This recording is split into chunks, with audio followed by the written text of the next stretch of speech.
make it live, and it's live. Isn't it awesome when Ooh, it's live? sweet baby. You can feel a heartbeat.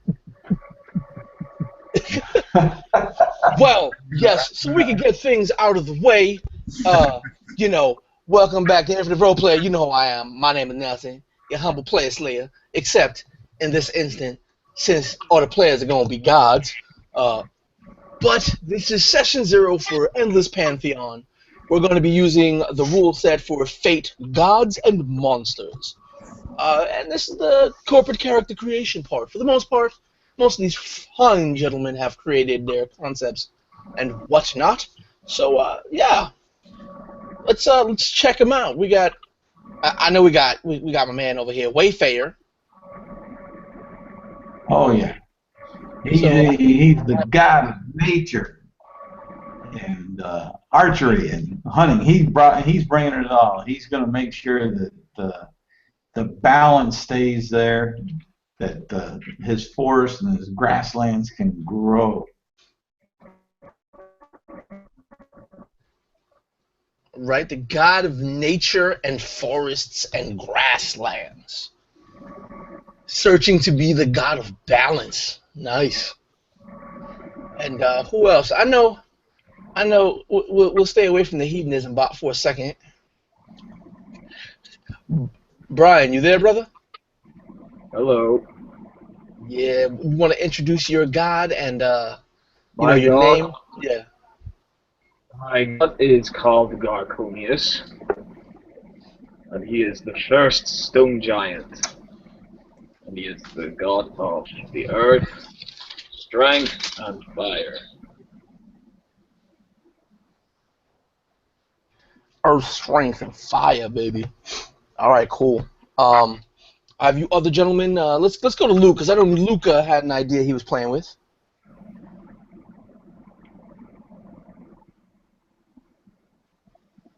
Luke, are you there? Yep, I'm there. I was writing down God stuff. Um, yeah, my deity is Vanut, he who made man. He is the fertile god of chiefs. Um, he's the deity in charge of fertility and wealth. So, essentially, do what you want. We're royalty. We can do what I want. I'm a god of royalty. I can do what I want. What's your god's name again? Vanut. Vunat. Sounds like the king of pimps. Yeah, basically.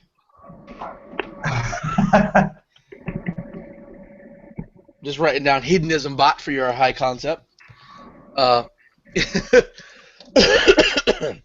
Excuse me. And Daniel,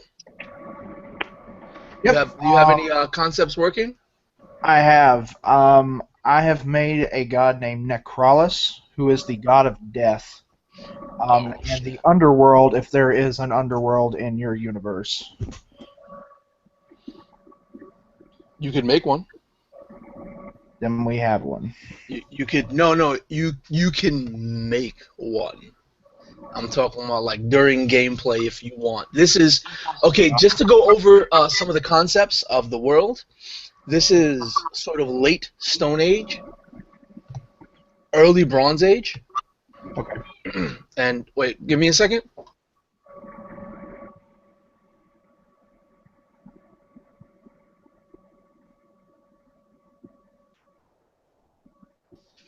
All right, so it's late Stone Age, early Bronze Age. The majority of the communities throughout the world are still of Stone Age technology, though there are some that follow certain pantheons that have allowed them to move forward technologically. All right, your characters are demigods right now. The god of this and the god of that sort of concept, that's like your goal for the kind of mantle that you wish to wear. All right. As demigods, you're going to start off without any communities under your control. You know, nobody worships you, and without any regions or sub-regions under your control. You hold no influence over any form of land. You are just now being born into the world. Your powers are coalescing into physical form now. Now, the backstory of your particular pantheon is that there is a group of gods in the world where one member of their pantheon sought so much power that he fell victim to his own power and became a monster, became a mindless beast of consumption, eating everything. Now, these gods tamed their monster, their former brother, and would feed to him other gods that would oppose their pantheon. In doing so, unwittingly, they allowed that monster to consume those gods and consume those gods' powers. And it grew in strength and in sentience, becoming less and less of a mindless being. This creature is rumored to be the very first Titan, as its power and understanding grew beyond the pantheon that once held it as a pet. Now it goes forward, hunting others. The first victim was one of the higher gods in his own pantheon. He tore him to pieces. Ah, Nick made it. I did. All right. So, the monster, the god that became a monster, became a god of gods by consuming the flesh of gods. And those that once treated him as a pet are now his pets. But he exudes so much power that they gain much of their increased strength from just being part of the same pantheon. The former leader of that pantheon is actually you guys, the players. This first Titan tore apart and consumed the flesh of this highest of gods, and the remnants of that corpse were scattered to the world below. From the remnants of that corpse, the fingers, the hands, the feet, the eyeballs, the droplets of blood and hair grew several demigods. Those demigods are you guys. The geese, as it were, is shared amongst all of you, and it is to grow in power enough so that you can avenge your own destructions. Though you're probably going to grow further and further into your own beings as you gain power. Okay, so as far as high concepts, all right. Do you guys know how to put your stuff on screen with Dice Stream or no? I've never used it, so no. Okay, we'll save that for another time. The high concept of Garconis is the first Earth Giant or Stone Giant. Yeah. Okay, he's the first Stone Giant, and what would be Garconis's trouble? Probably explosive anger. Ooh. Oh, come on, man. Chill out. Just have a drink. What the hell?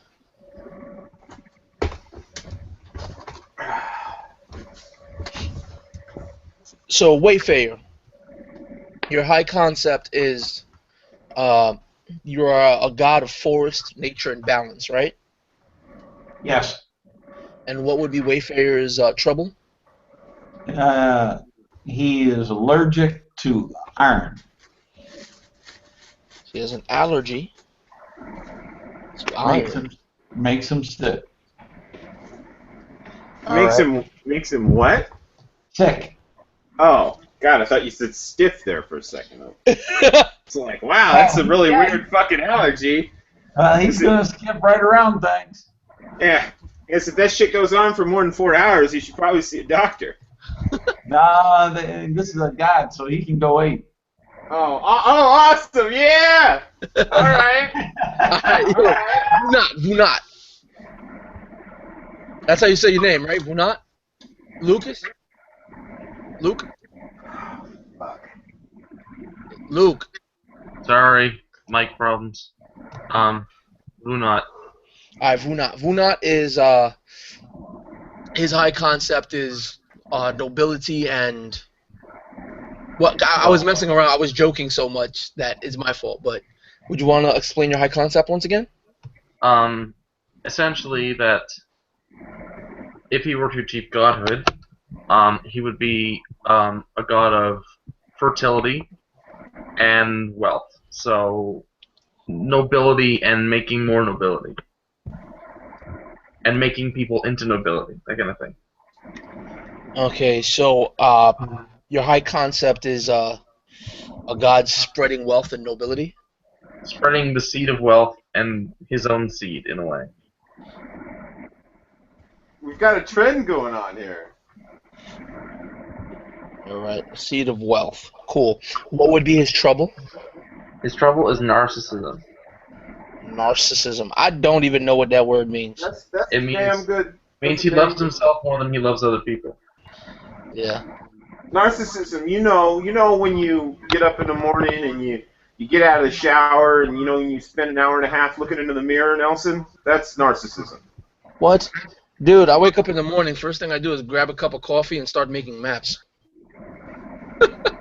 Well, then maybe you're not that narcissistic. Because if you were, you would sit in front of the mirror for an hour and a half. I'm not Mario, okay? It's me, Mario. It's me. It's my Okay, mustache is a perfect. Necrolis, dude. All right, so your high concept is that your high concept is that you control death, or you're a god of death. Yep. Oh. Mortality. Oh man, that's a good one. Why didn't I think of that? There can be more than one god of death. I mean, you guys don't actually have the mantle of that. You know what? title yet. I'll just drink him right up to your door, brother, and then pass him off to you. So Necrolis. I'm gonna have to think about this one for a bit. I would say that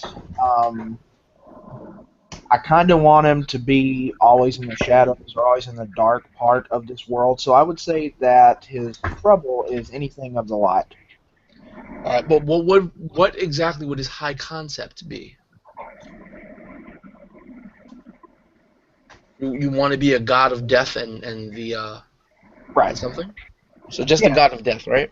God of death and the underworld. And just in an entire astral realm. That's all. Well, I already said that the underworld will exist when he creates it. Awesome. Fuck yeah. That's beautiful. And the trouble will be the light, right? The light of the sun. Yeah. You can get creative, like the light of the sun is my enemy, or the light of the sun burns too brightly, or something like that. Actually, that sounds pretty good. We'll go with that. I said two. Which one? The light of the sun. They were both light of the sun. All right, light of the sun. But is my enemy, I guess. Now, that doesn't mean that you could never go into sunlight, but if you're somewhere and the sun is out, in Fate we can do something called compel, which is something negative happens. Now, I can compel your trouble, and you can pay me a Fate point to fight against it, or you can say, you know what, give me your best shot, and that comes with a Fate point. So I'll give you a Fate point, and then make something negative happen in the scene. Okay. All right. So Nick, you got a character idea? Yeah, man, but it ain't very well thought out. I've been busy. When are we starting the actual game? I'm thinking everybody pretty much has a grasp on their characters and what they want, so we probably could start tonight. Oh, son of a bitch! I wasn't ready for all that. All right. I mean, we're not this is not character introduction. This is still character creation. So if you guys want to shoot ideas back and forth, iron your relationships, or because some of the most fun part of actually playing Fate is when you're coming up with your aspects and your stunts and your troubles. The best way to do them is to create them like a double-edged sword. All right, like explosive anger. All right, that's Garconis's trouble. Now he can invoke his own trouble to benefit him, because there may be a situation where having explosive anger would be beneficial.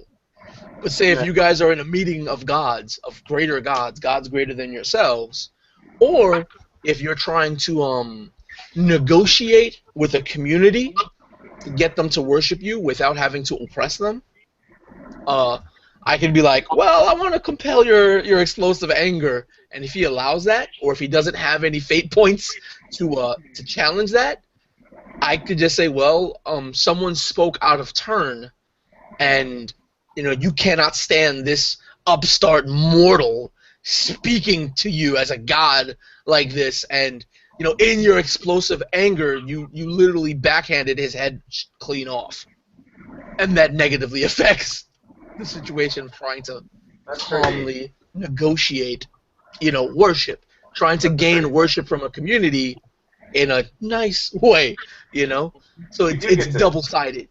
We do get to negotiate these things too. That's the fun of Fate. Yeah, you can just clearly roleplay and be like, well, you see, I bring like the spreading the seed of wealth, right? If you wanted to invoke spreading the seed of wealth, Vunat would spend a fate point and say, well, I come spreading the seed of wealth, and maybe Vunat's body is made of gold and something, and then he just drops some gold coins for the spending of a fate point. Just literally increasing the wealth of the community. Wealth is actually a stat of these communities, by the way. Increasing the wealth of the community, and they're like, whoa, worshipping this dude and his people gives us money? And they could be like, well, keep on talking, like something like that. That's nice, that's calm, and that's non-antagonistic. Instead of, worship me or I'll crush you type of, thing. Yeah. Because there are gods like that. Yeah, I know. I've got like a general idea of where I think I'm going to go. So I'm going to go for revelry and alcohol and drug, just that whole thing. So he's going to be kind of a boisterous dude. So what would that be called back in the day? Partying. Revelry. Revelry? Okay, so you represent revelry. What, revelry and laughter? It's drink. So revelry, booze, man. It's about partying. Ooh.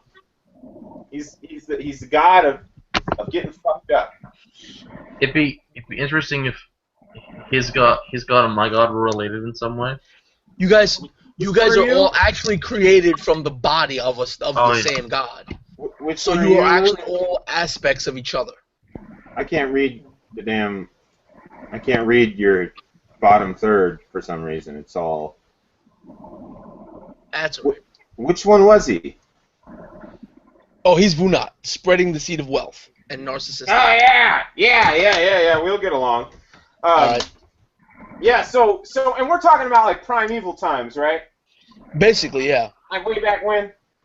Yeah. This is like a bit before Conan type times. All right. So my dude, he's got the lower body of a female cow with engorged udders, and he milks himself to give out his ambrosia, and that's the shit that really gets you fucked up. And the other thing is, so he's got the lower body of a female cow, the upper torso of a strong man, and the neck and head of a hallucinogenic frog. And so he gives his blessings in two different ways. One is through his ambrosia, or his nectar, as he calls it, And then the other is if he really really likes you, he will allow you, his followers, not the other gods, of course, to lick his forehead, and that sends them on a vision quest. Jeez. So, as you can see, I have a concept, but I just haven't, and I'm familiar with Fate, Nelson, so I need a little more time to think about what I want to do with my aspects. All right. Well, we're not getting to the aspects just yet. We're just helping each other with the high concepts and the troubles, and then we'll start moving to the following, I believe, 3 aspects. You don't even have to have them all filled out. Yeah. Which is, like I was saying earlier, one of the best things about Fate. You actually don't have to finish your character creation to start playing. But yeah. So would you have an idea, like the representing revelry and drink, and psychedelicness, the god of the '70s? What would be his trouble? Oh, his trouble? So his trouble is either going to be his whimsical nature, which means that he pretty much changes his mind on the drop of a dime, which is already a which fits because that's one of the main things that Gods and Monsters talks about, is that's the kind of gods we're playing. But this would be an extreme case. But I'm not for sure if that's going to be it. The other possibility is, I think that's it though. I think it's going to be that he's just chaotic, and I got to think a little bit more on how to dial in on that a little tighter for you. That's cool. Give me a couple minutes here. No, it's cool because even during gameplay, the way Gods and Monsters are set up is that your aspects and everything can change to represent how you're playing your character throughout the game. Yeah, so he's fickle. Yeah. He. Do I need a new lead for my mechanical pencil already? Fickle, and probably kind of slovenly. Kind of. He doesn't take things serious, and he's kind of lazy, and he doesn't mind talking people into doing things for him instead of doing it himself. And there's a bunch of stuff there, but none of that's a trouble yet, so I'm still working on it. What doesn't take things seriously? Well, that is a hell of a trouble. Revelry and well, I'm not for sure which. Yeah, because when I play Fate, I like to dial in on my aspects. What I'll probably do is we'll probably just start with something rudimentary, and then I'll just during the break I'll tighten it down. So we can go with revelry. We can go with he's got a revelry, a drink, and wistfulness. We can start with that for a high concept, since I don't have anything better. And for trouble, we'll go with fickle or prone to hubris, maybe, or let me look up fickle and see if that's what I want. All you guys can help each other, right? Like if you have any ideas about somebody else's god that might sound that might sound cool and stuff. Fickle is correct. Here you go. There you go, Nelson. I can learn what fickle means. Yay! Changing frequently, especially as regards to one's loyalties, interests, or affections. What? Not the loyalties so much, because I'm going to loyal to my people, but as far as my the people who worship me or whatever, like one day I'm happy with you, next day I'm eating you. I've just, wrapped my frog tongue around you, and I've just swallowed you. And now you're being gestated to be turned into some more. That is just the negative part. I don't know how you're going to use fickle beneficially, but that's on you. Fickle beneficially?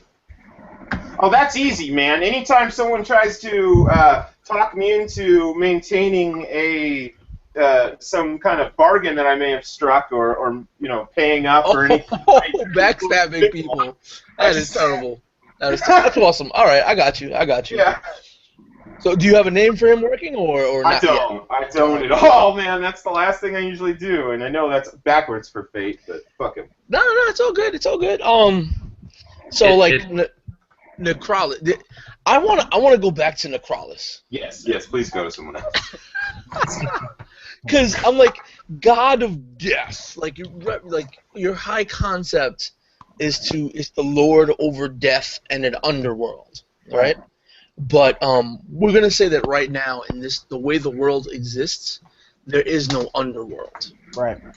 All right. And I'm thinking, what if you're the God of restless souls? Yeah, that sounds good.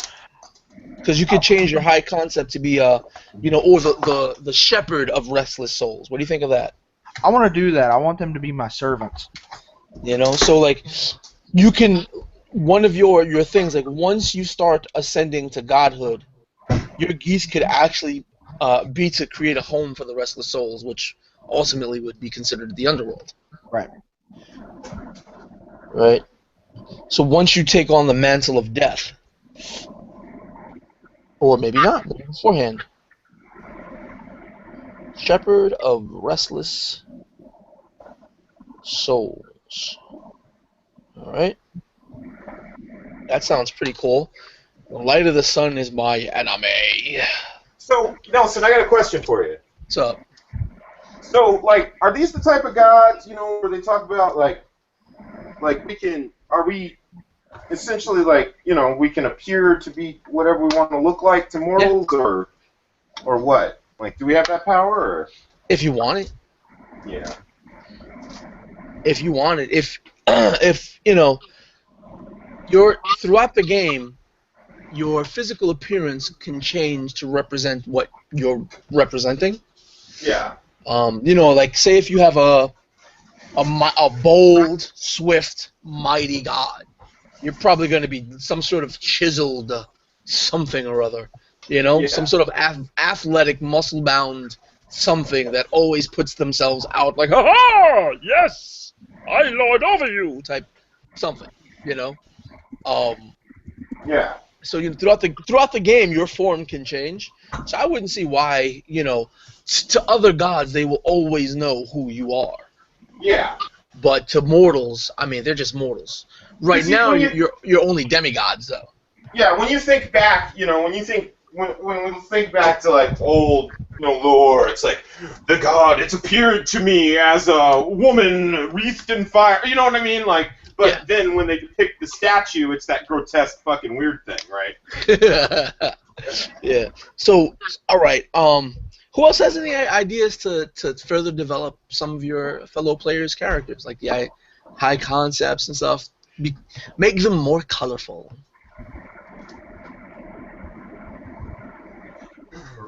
Like I don't know, the first Earth Giant. Let's go to that. Garconis, the first Earth Giant.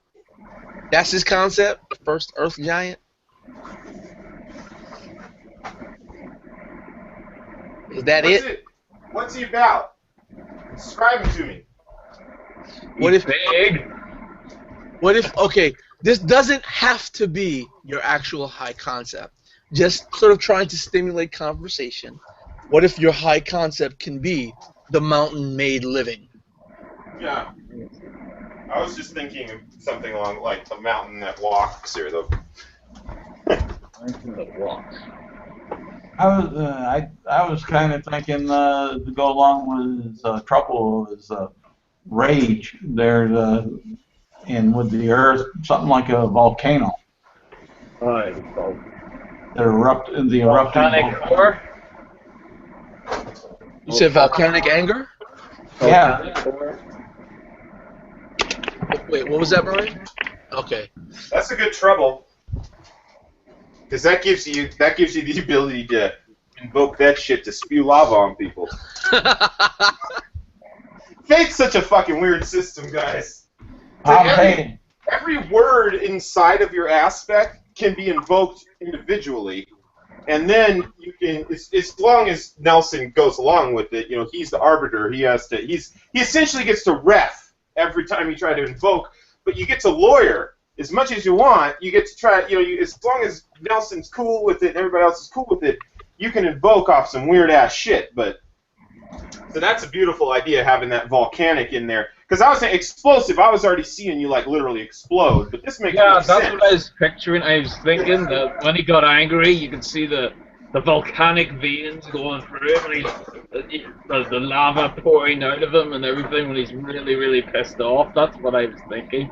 But I think the wording volcanic core or something like,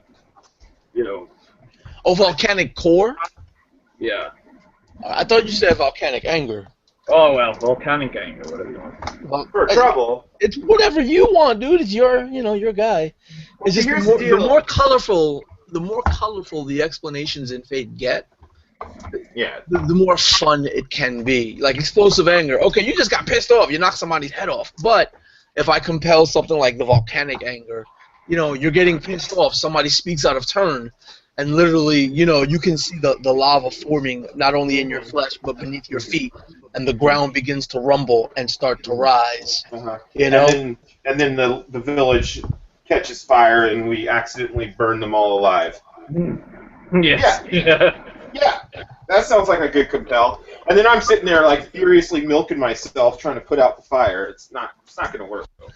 No, with yours, you'd be milking yourself for the drink and beverage to enjoy the barbecue. Yeah. Oh yeah. Well, I'd be. Oh yeah. I eat humans. You better believe it. Oof. I'm not playing evil, and I'm not going to go chuckle fuck on you either. So don't worry about that. So what about the high concept? Is that the mountain that walks? Yeah, I think that's the mountain that walks. Ooh. Yeah. I think that's. Thanks, Nick. Yeah. Checks in the postcard. You can thank R.R. Martin really, because I only changed one word. What walks? The mountain that rides. Yeah, it was. Game of Thrones. Anybody? Yeah. No, thank you. Sure back. All right, the mountain that walks, who has volcanic anger. Damn, he's getting. It's already stipulated that he's the first Earth stone giant, so we could just roll with that. Like he could give birth to the stone giant race. Yeah. Crazy out there. Give birth. His plan is to give birth to the stone giant race. We got one whose thing is to create the underworld. You guys are getting kind of out there. I love it. Nelson, how big is my giant? I would think just Reasonable. Keep it reasonable. For now, one, because you're still a demigod, and two, you have to interact with the world around you. Yeah. So picture it like old school stuff where the gods are pretty much played by people in costumes. So you could be like 7-8 feet tall as your smallest, but maybe like when you invoke like the mountain that walks, you can dive into a nearby mountainside and give it life and actually walk out as some sort of Titanic-sized monster. Right, that's awesome. Yep, I'm getting more of an idea of how this is played now. So that's awesome. Yeah, it's literally like hey, just pretend you're a DM. Yeah. That's pretty much it. As long as you've got fate points left, you're the GM. Yeah, pretty much. But we'll go to fate points now. Well, let's keep playing around, huh?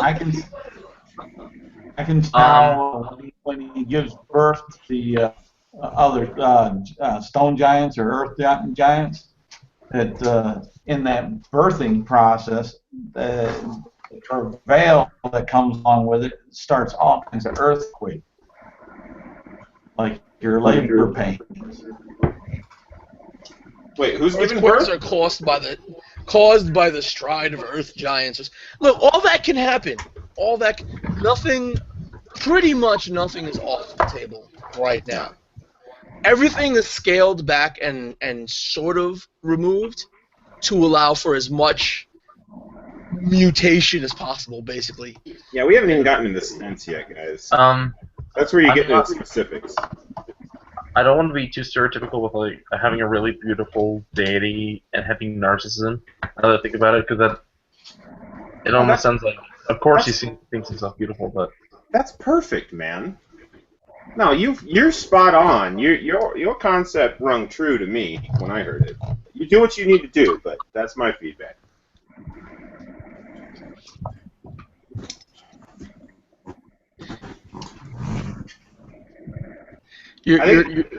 He smokes like a 2-foot long pipe, to like a wood one, you know, it's all knobby and long. Not you grab my guys, right? All right, but okay, we got who we got. Vunat is pretty. He's just narcissistic. That selfish bastard. I've got a better trouble, slightly better trouble now. All right. Gluttonous and fickle. All right. Yeah. So he's a fat cow-bodied. Yeah, he doesn't show the fat so much. I mean, sometimes he might, but maybe he is fat. Maybe I'll do him fat. Maybe I will do him fat. But Fuck it, he's we fat. already know his true form. Yeah, well, yeah, the cow and the... Well, yeah, so maybe, all right, so that's his true form. So maybe the form he likes to show mortals is that of, like, a fat, jolly man most of the time or something like that. Yeah, that makes sense. Hey, he just gave birth to Santa Claus. Yeah, but when you come in to kiss his forehead, man, he makes sure that you see what you're kissing. Or maybe he doesn't. I'm not for sure about that yet. I might use some deception. The first thing you see when you kiss his forehead is his true form. Just hot pink stripes all over this green multi-skin. Yuck. It's terrible. All right. So who do we have to push around some more? We could bully Wayfarer. Yeah, let's get up in his shit. Yeah. I like the allergy to iron, but what about the wording? Wording. Let's see here.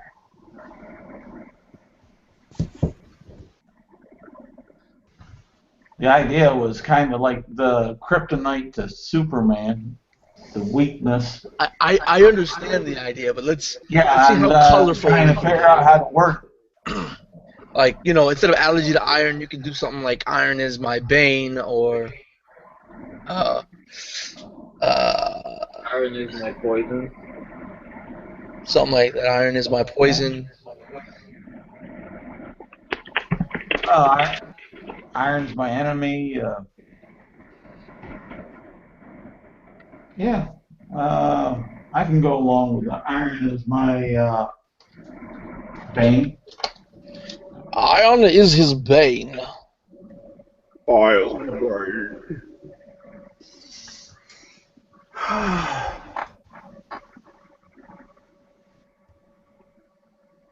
Why?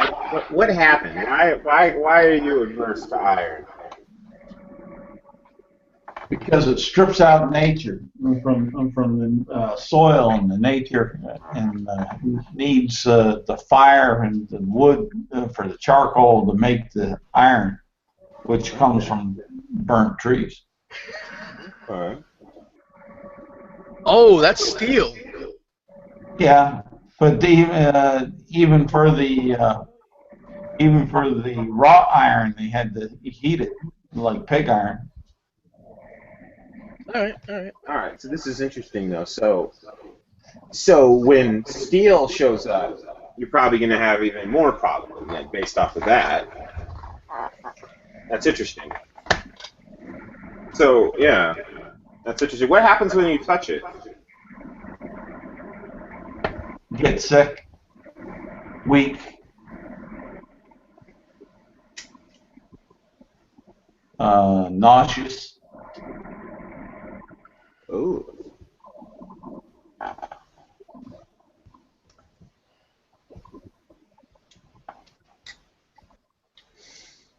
Oh, what about something like nature made impure?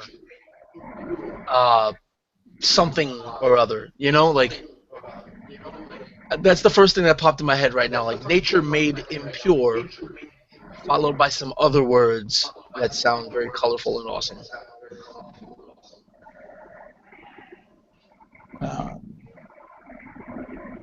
Like, what's a colorful way of I get sick or hurt me or something? Okay.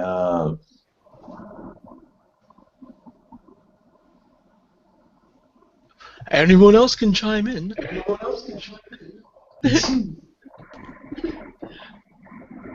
I'm trying. Let's see. Colorful, real colorful.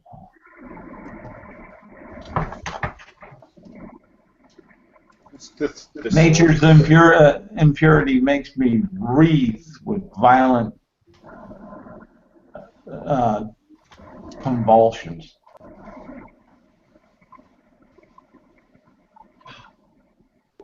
Indisposed. Or I am only as pure as the nature on my flesh. Something like that. This is actually a really interesting one. Like, because I'm getting like a better idea of what your headspace was when you said what you said. You know, like the coal and stuff. So like iron would hurt, but actually brass and bronze would begin hurting. Steel would be more of a, then when you get into the further and further ages where nature becomes less and less of a thing, like the space age and whatnot, space-aged polymers, gunpowder, and all that stuff. It'll actually be a struggle if you don't move and develop the god and make sure that you have your nature, That Luke typed in there sounds pretty good. The convulsions of nature's corruption. All right. More erasing yet to be done. That's awesome. Convulsions.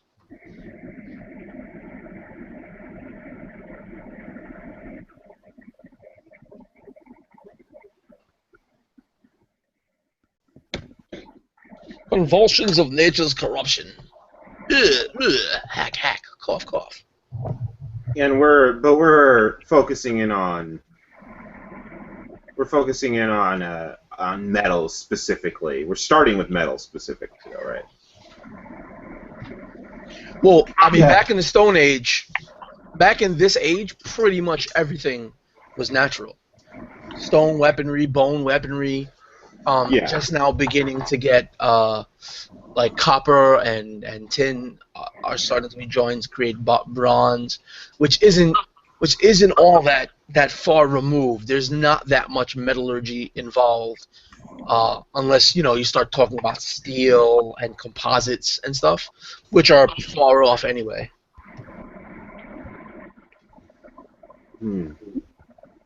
I mean, they're not going to have pharmaceuticals in the Stone Age going, hey, Wayfarer, try this pill. Yeah, that'll do you good. It's blue. We want the natural. We'll go ahead and get the peyote. Or you can just lick your brother's forehead. Yeah. Hey, come on over here. Oh, you know it. I'll nuzzle right on up. I changed my trouble from narcissism into narcissistic rage injury, which is a psychological thing that if someone who is narcissistic sees themselves or an image of themselves being injured, they get very, very angry. So narcissistic rage, what? An injury. So if he sees someone make an idol of him and he doesn't like the way it is, he gets very, very angry at them for not making himself as perfect as he is. Oh, that's fine. Yeah. That's fine. You can destroy your own stations. That's fine. Oh Lord. That's a great trouble. We can have fun with that. Hey, they built an idol of you in this community. You now get to use them as a station. It's not good enough. Oh well, we just lost it. I don't know what I haven't read the whole book. I don't know what the mechanics are at all. All right, I just want to get because this is the part that's most like any other Fate game. Yeah. So I want to play around in this space for a little while before expanding on more of the actual book specific rules. Okay. So what about forest, nature, and balance? Because balance is also a certain balance between what is natural and what is invented, like the civilized and the wild, or the good and the evil.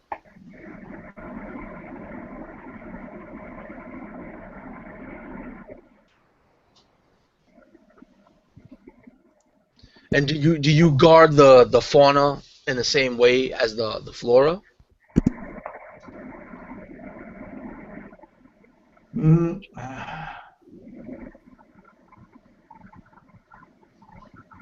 not in the same way. Not in the same way. Because with the idea of, if they were cutting trees, that they replace it for the one tree that they take on down, they plant two trees in place of it. But if they hunt and take down a stag, they're not going to be able to replace two stags in that. So that is an unrealistic goal for that. But That's not a problem. You're a god, bro. Having an unrealistic goal is just fine. nah. It's just fine. That's part of it. So what if you were like a But, guardian of the old ways or like the ancient ways? Well, that sounds like an all right. aspect. Sounds all right.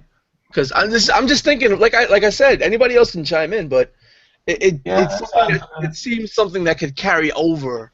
But as the ages progress, like as the campaign progresses, if we play long enough to go into the more futuristic ages, where you're still about the very same thing, the guardian of the old ways, and the older those ways get, Well, old ways and traditions.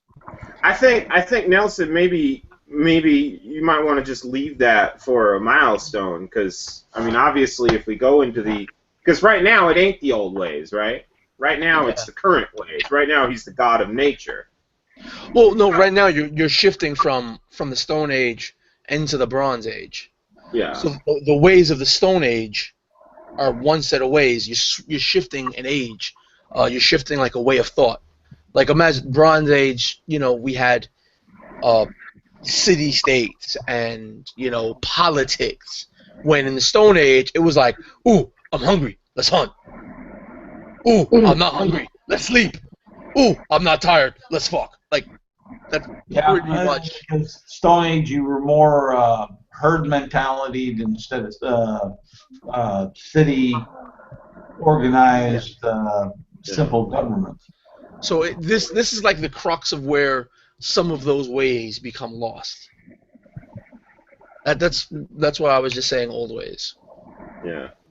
I just don't want to push the guy too far away from his concept. You know what I mean? No, it's fine. I just had an idea.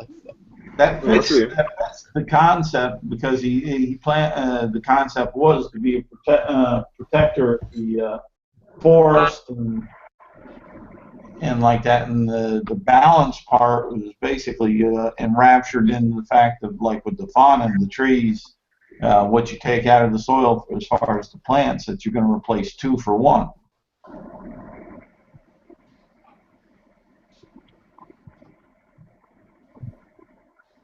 But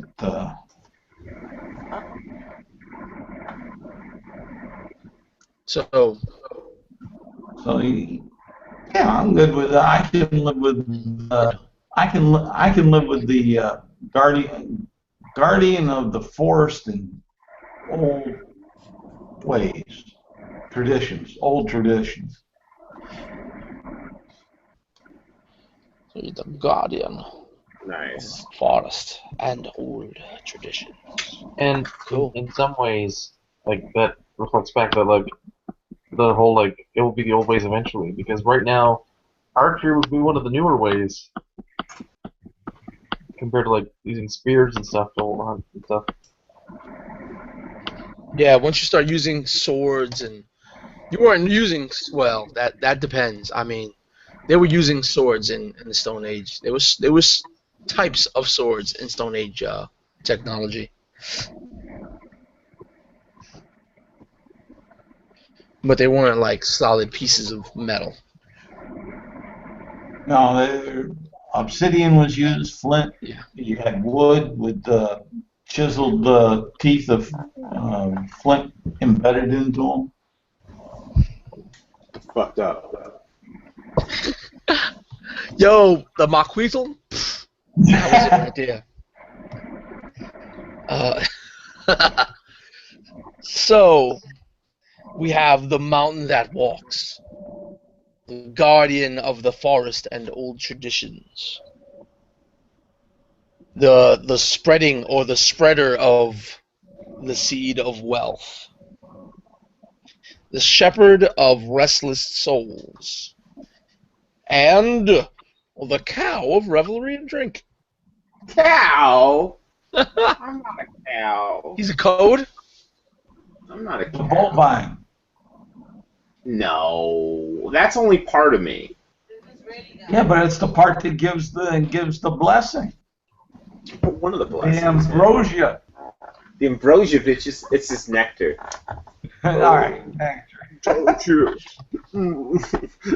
you want to sample my nectar? Terrible. You guys are terrible, you know. Yeah. Somebody's gonna die. I don't care if you're immortal, you're gonna die. Which is something I would like to touch on.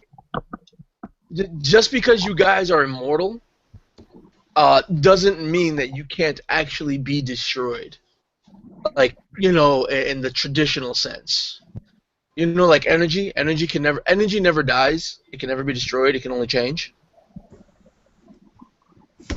So with that same thing, you know, you guys are, with that same thought, you guys were born from the power of a dead god. You are actually fragments of this dead god, but that dead god does not exist as a whole any longer. You know, you are all that same dead god, but only small fragments of him.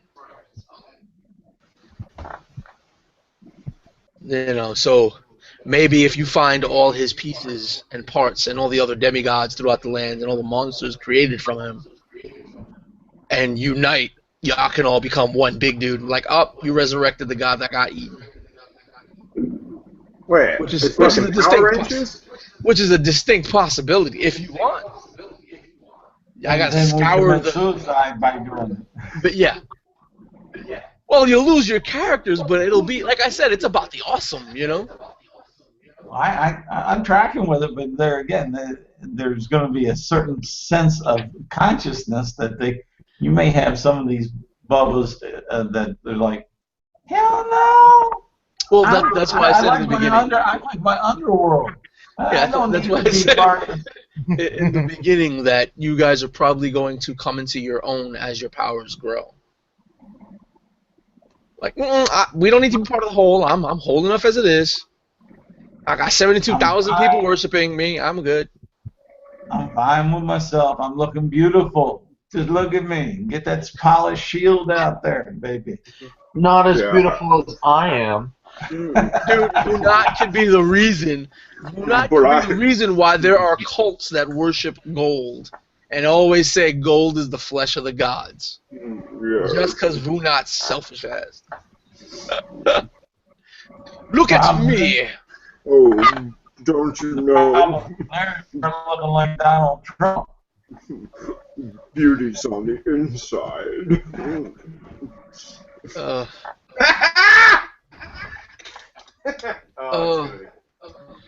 I can't. I don't even know what's gonna happen now. Like, I don't know what epic story is gonna be told with you guys. It's just gonna be partying and like looking in mirrors. Yeah, buddy. Vast explosions. Oh, Lord. Explosions of volcanic anger. You're gonna have while everybody's partying. There's just the poor little wayfarer planting seeds. Damn it, guys! Whoop, whoop. Don't be burning my grass. Stay off the grass.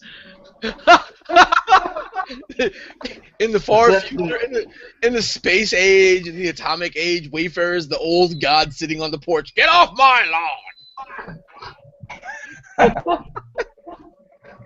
It's terrible. He shoots his shotgun, like a million bees come out, just sting you to death. Terrible. This is terrible. We're thinking too far ahead, damn it. But yeah, I mean, the nameless god of revelry and drink. Yeah, that's I think his name's gonna be Poe. Poe. I think his name's gonna be Poe.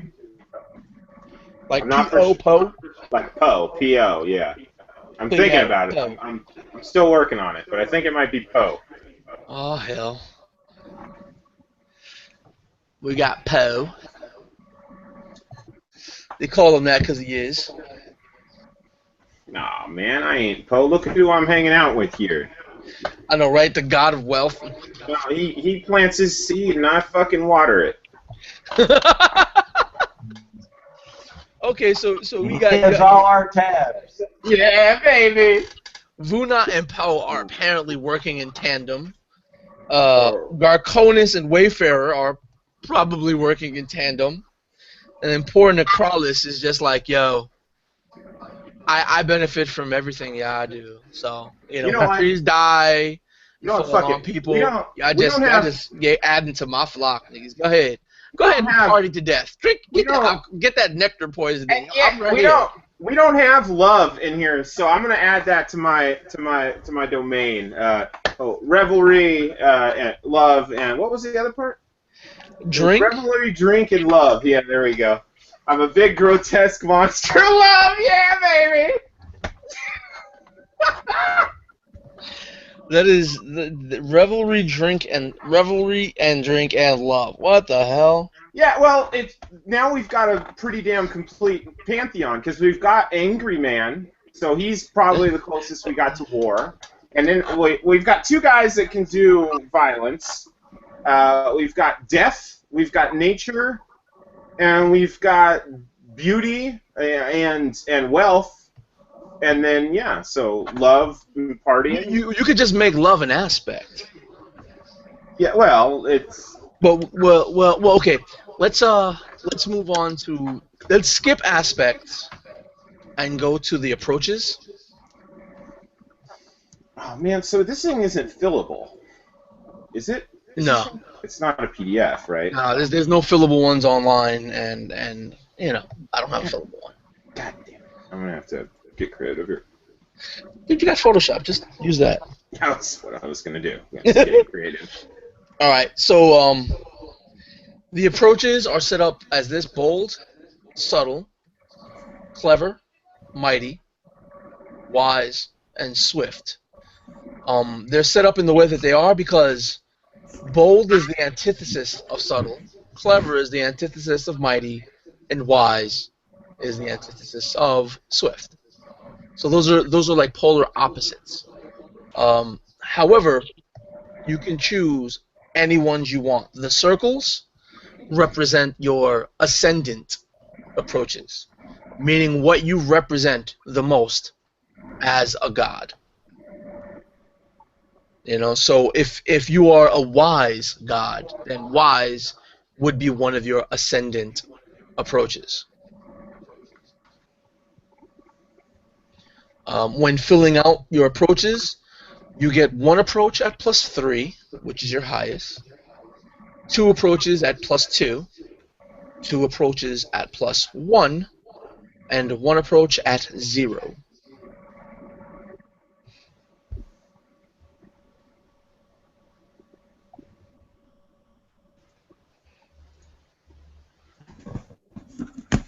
All right, does somebody want to help me out with this because I have no clue what to do?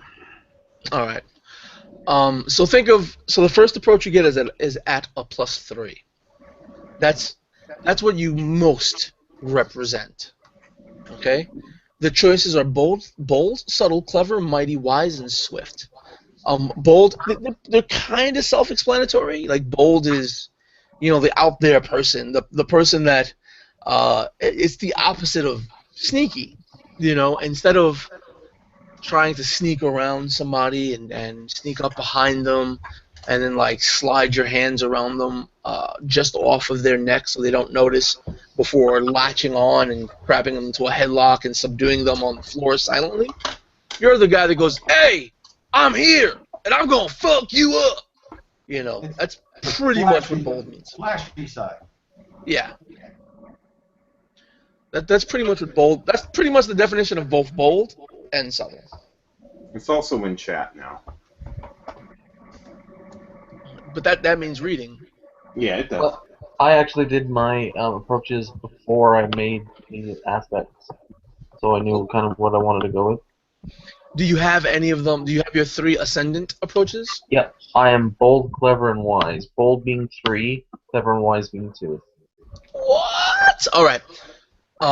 Since you're already done, start thinking about, because once you have your ascendant approaches done, your aspects, including your high concept and trouble, if you so choose, need to be marked with a specific ascendant aspect.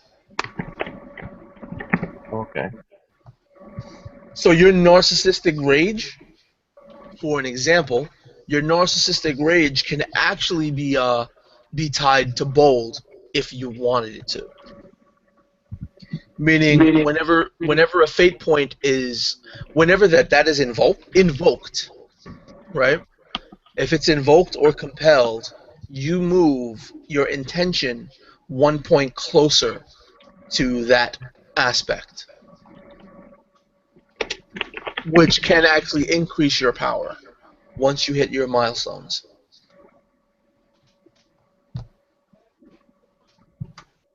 Which, starting out, because we're all demigods, is 0. You're at a milestone of 0 right now. Yeah.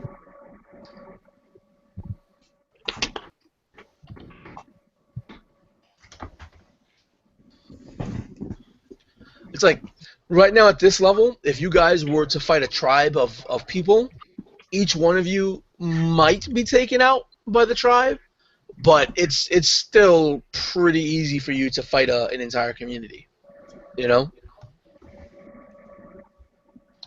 But when you start talking about like monsters and stuff, it's going to be a task for all of you to work together to fight a monster.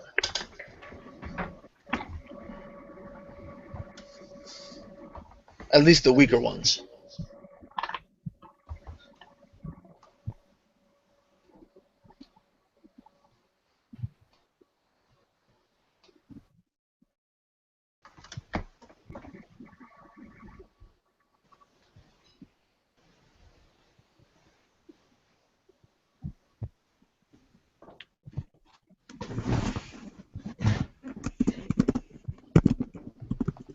So do you need any more help with the aspects? Not aspects.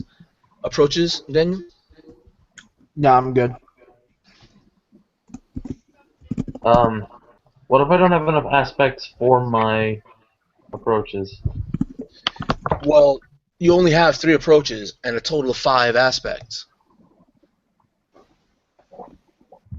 Yeah. Because you got to remember, your high concept and trouble are also aspects. Oh, yeah. And you get 3 aspects in addition to your high concept and trouble. So you will have enough once you start to create them.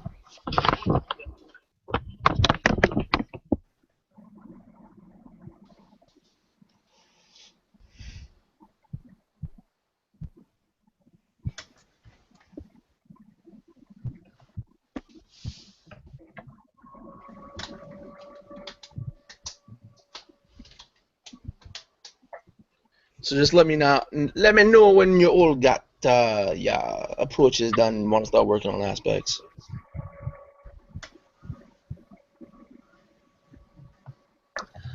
Boom, shakalaka. Else, I just like. What happened? I just like. Okay, well I gotta look at your thing and I can't zoom in. Is that your thing or is that my thing that you're looking at? That's my screen that you're looking at, dude. You're showing me my own screen. Ah.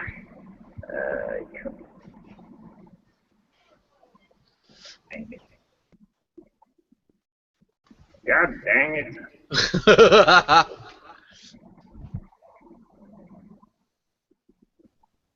Vana, he who made man. Does it work now? No. He who made men wealthy. He who made man. Rich as fuck.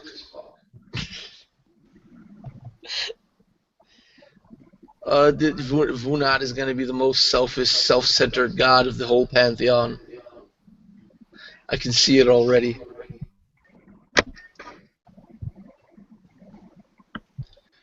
Oh my god, he's made of gold! You're going to hear everyone saying. It's all fool's gold. I don't know, he took clever and wise at +2, man. Just saying.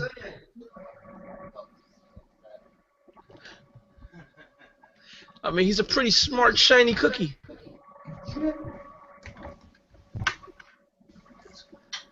Subtle 3. What? Wayfarer sneaky. Apparently, Nicholas is as well. What? The Curlis. Oh, another sneaky dude.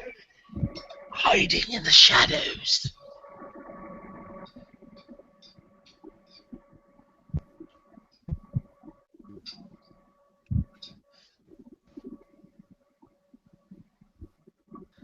I got some ideas for you guys. Dag nabbit. So if you guys are ready to work on your there are 3 additional aspects. I know I am. Not yet. So what kind of ideas do you have for your 3 additional aspects? Well, I had that protector of the forest. Okay. Well, literally, that's your high concept, though. Yeah, I know. So I'd say what? Control can command and control any wildlife.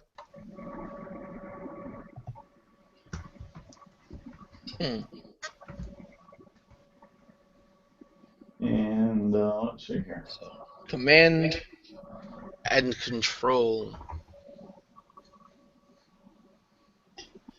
wildlife.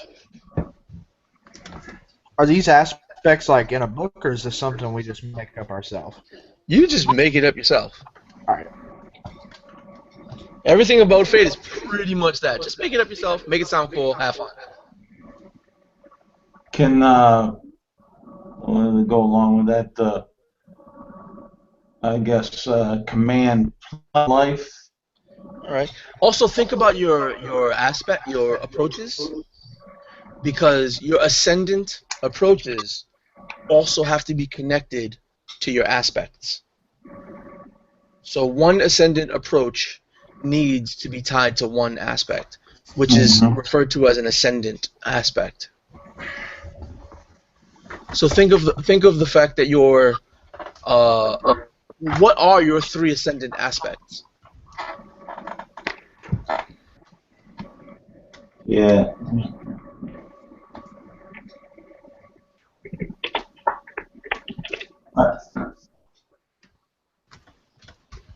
Did you mark off ascendant aspects?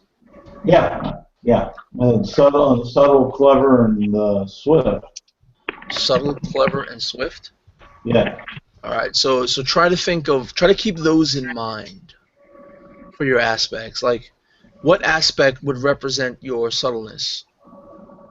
You know, what aspect would represent your cleverness? And what aspect would be a good representation of your speed? The cleverness, I would say, probably the communication or control of the wildlife.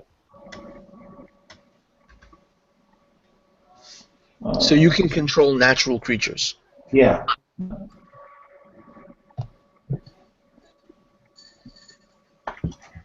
And then yeah, Swift would be probably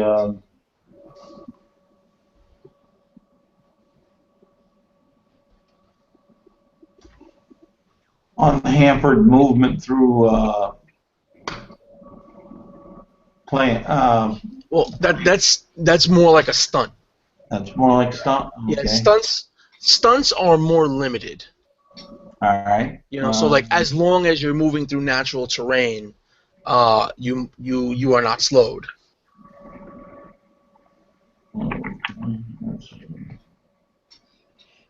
So your aspects could be pieces of your personality that you want to have be prominent. They can be a physical aspect of you, like skin of leaf, or hair, or in nature incarnate could mean how you look.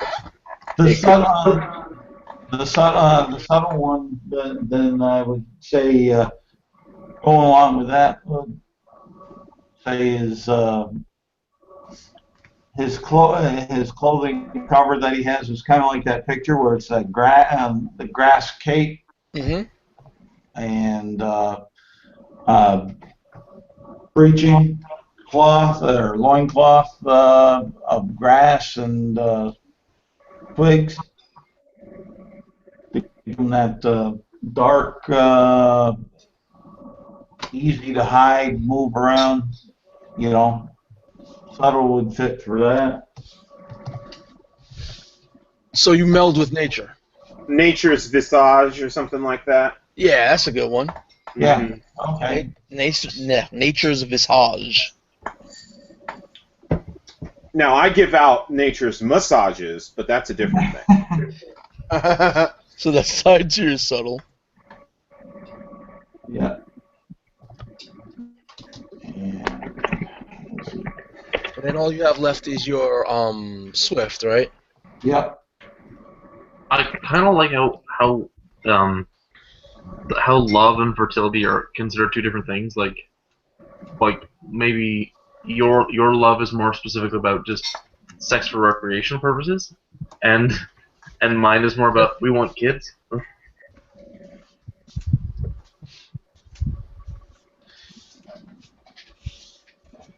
Wow.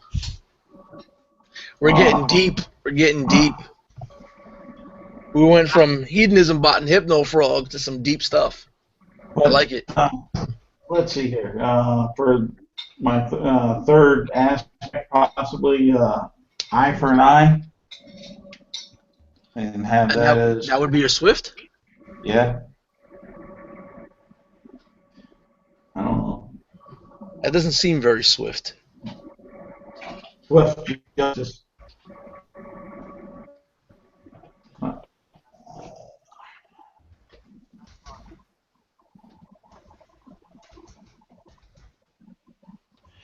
Unless that represents the fact that he's quick to judge. Yeah, right? That'll work, right? Yeah, that's Quick to judge, so eye for an eye.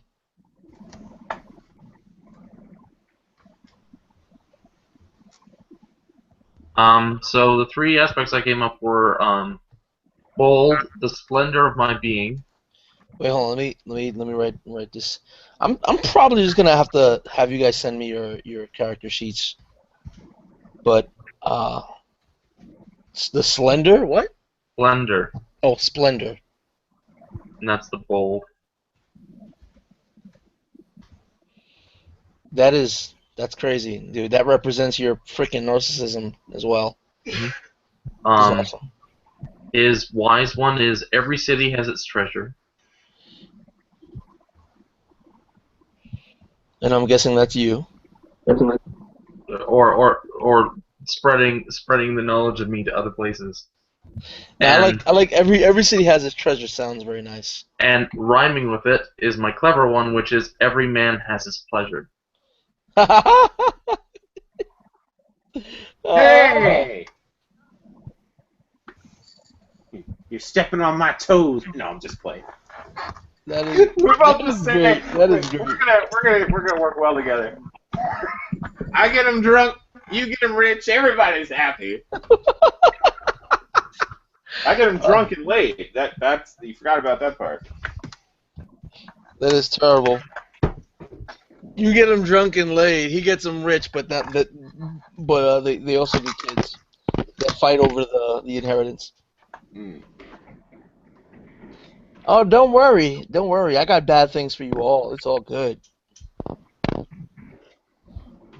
Mwaha, mwahaha, mwahahaha. Breaking out the evil laugh. Oh, like every city has its treasure, then every man has its pleasure. It's beautiful. And what we got Brian up to over here? Brian's chilling. He's got strength of Titan's grip. That bad jokes are already brewing from that one. Shield of the earth's flesh, chorus of earth and flame. So which is attached to what? Because I don't see which ones are your ascendant ones. Well, the strength of the Titan's grip is mighty. I should have just figured that out. I'm an idiot.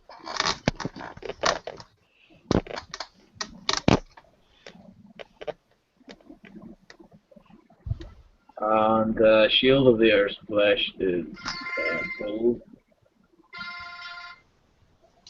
Hold on a sec, guys. You get that? Yeah. Yep. All right, and chorus of earth and flame. That's wise.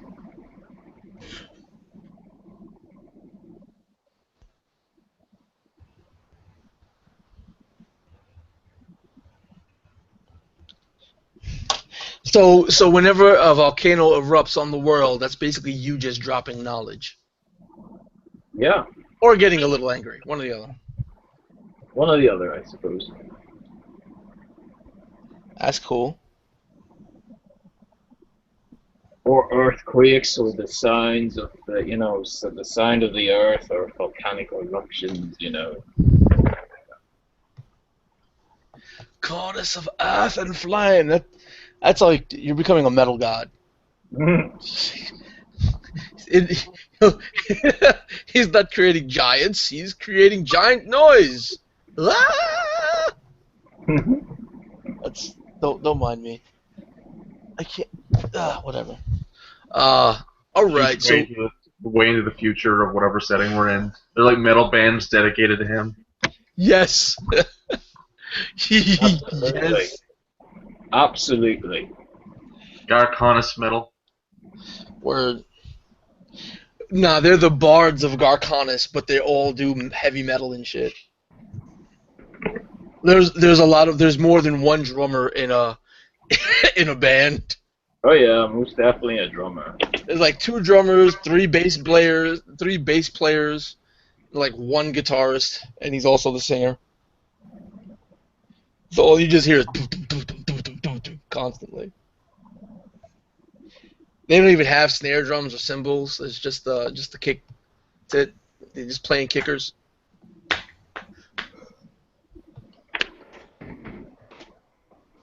What you call is in what's his name? Fuck, I forget. That dude that does the movies where like every intro to every movie is.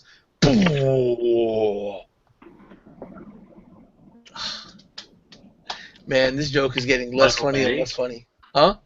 Michael Bay. Michael Bay, yeah. Michael Bay is an acolyte of Garconis. Oh, he is not. Just that bass. Make it rumble. Nah. This is just getting out of hand. Come on, Daniel, bring it back. Bring it back for me. All right. Well, let's see here. You guys were talking kind of about like what your character would wear and that sort of thing. I want my character to be clothed and almost like a cloak, kind of like smoke. But if you look closely, it's actually the souls that I'm harvesting. What? Oh, that could be an aspect, dude. Yep. Definitely. Your clothing can actually be that could be something to do with your your subtle aspect, right? Ethereal cloak. You ever play Dark Souls? Shrouded in souls. Yeah, Have you Dark ever Souls. played Dark Souls? Yeah. Ooh, shrouded in souls. That's good. Yeah. It reminds me of the one of the bosses. He's got all the skulls all over him and everything. Nico, you call him. All right. So Daniel, what do you think about that? I like that. I like that. Shrouded, and that could be tied to your subtle. Okay. The other I'm gonna have to have a little bit of help on. I'm trying to think of some stuff. Sure. Just let me know what you got so far. Let us all know. That was pretty much it right there. So what are your other ascendant aspects? Let's see here. Let's see, the Shrouded in Souls. And what did you say that was for? Was that for my subtle? Yeah. That makes good for subtle to be an ascendant aspect, especially since it's your highest one. Okay. I guess the next one would be for Swift. So, I don't know. Can we have mounts? I mean, can I have like an undead horse for swiftness? Fuck yeah. I'm sorry. I guess that could be your mode of a summonable horse, but I think that would, I don't know, like maybe you could play it off that you summon a horse just in gameplay and stuff without having to, because these are things that you spend a fate point on. Gotcha. And fate points are there's sort of like a monetary system for how much power and how much player agency you can get. Mm-hmm. So like Shrouded in Souls, Yeah. you can do a lot of stuff with Shrouded in Souls. You can create an area of darkness and say, well, I want to invoke my Shrouded in Souls, and create an area of darkness that gives me a +2 bonus to my subtle if you're trying to hide, and role play it like the souls are actually consuming the light and creating a localized area of nighttime. Okay. Some real craziness where hey, I want an undead horse. That could be your stunt. Or you could just create an advantage, which you can do in games that can be invoked. You can create an advantage or a boost summoning an undead horse, which requires a roll, or just have it as one of your stunts, Okay. because like you could, for a stunt, you can say because something, you can something, right? So like because you're Shrouded in Souls, you can summon one of them as a steed, and that allows you to travel faster. On a pale horse he rides. Yeah. Yeah. Okay, that's thought. I'm gonna type it in. You can you can make that the name of one of your stunts on a pale horse he rides. Summon your stunt. But writing it as an aspect. Whatever you want to do, man. Yeah, you can do it as an aspect too if you want. The choice is yours. A hostler is someone who takes care of horses, so he could be as an aspect hostler of nightmares. Oh, that's good. Yeah, I like that. So like horses are like attributed to death. That's fucked up. Now we're talking about nightmares. So you're running around with the horse with flaming hooves, basically. That is great, though. Yeah. That is, I like that play on words. That is amazing. That's good. So is that what you want, Daniel? Literary motherfucker here. All right, so that's your Swift, right? So what was your last ascendant one? Because you have one more aspect left. I believe it was clever. Clever. You should have another +2 in there. Yeah, no. He can. It doesn't matter which ones you use. You get 2+2s, a +3, so you can use both your +2s as your ascendant. I But don't really. what? I don't really. What are we doing exactly? What do you mean? With the ascendant thing, like, what does that mean exactly? That's the core of what your god is. Like the ideals that they represent. How do they And, approach stuff? and every time we invoke or get compelled, we move on our intention scale one in that direction. Yeah, whenever an aspect of yours that is an ascendant aspect gets compelled or invoked, you move one step closer on the intention. When at the conclusion of a tale, all right, we move closer to 0 and we stop at the nearest number, so it's only 1, 2, or 3. But at the end of a tale, that counts as a milestone. So whatever number that it lands on is a milestone tier. You get to choose one of those ascended aspects to create a boon from. Mm-hmm. And boons are not powered by... Boons can be powered by fate points, but during gameplay, as you get stations, you can store excess intention in stations as power points. Those power points can be used to access your boons. So you can access your boons without having to spend fate points. Okay. So that's one of the things that increases your power.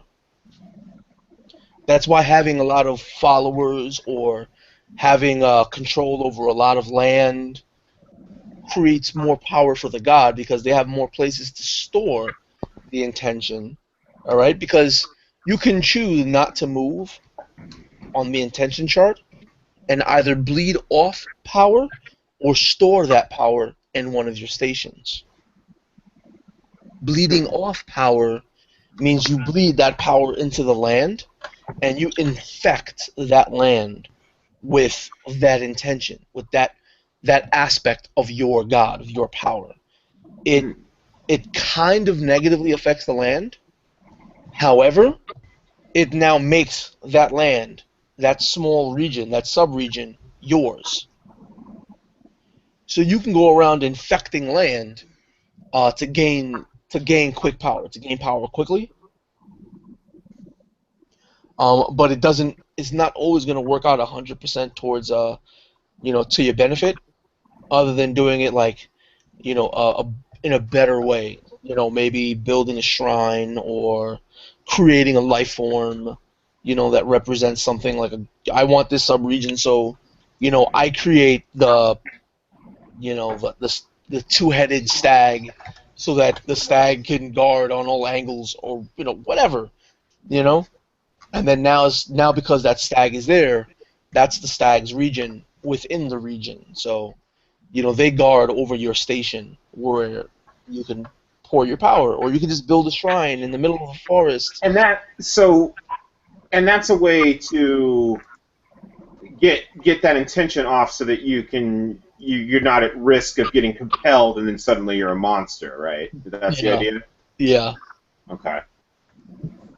All right. Well, I don't quite understand it, but I'm sure I will once we get into it. Yeah. It's and once I read it. Gaining power, as far as your or accessing your powers through intention, is it's like that fine line. It's that fine line. If you cross it, you lose yourself. But if you work it in the right way, you become really powerful.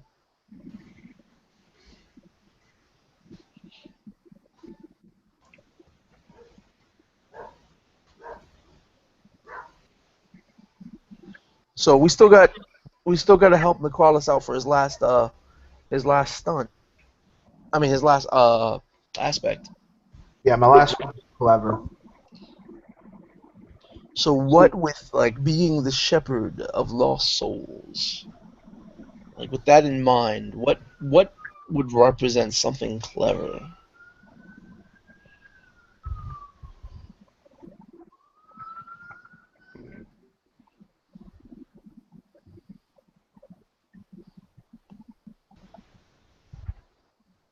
The deal maker.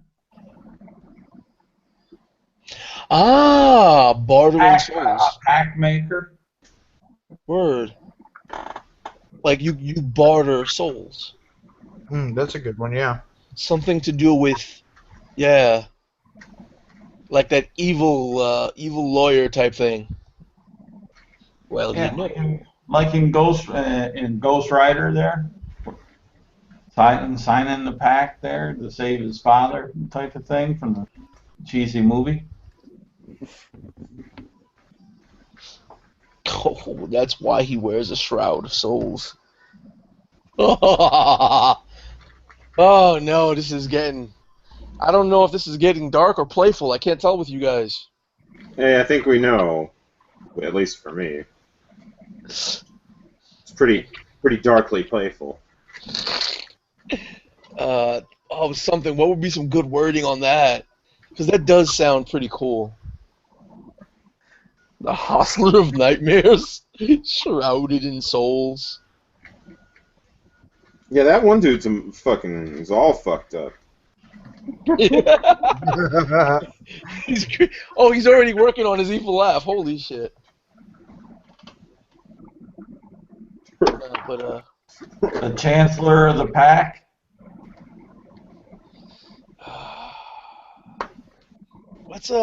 What are words for, I don't know, like lawyers gathering or contracts?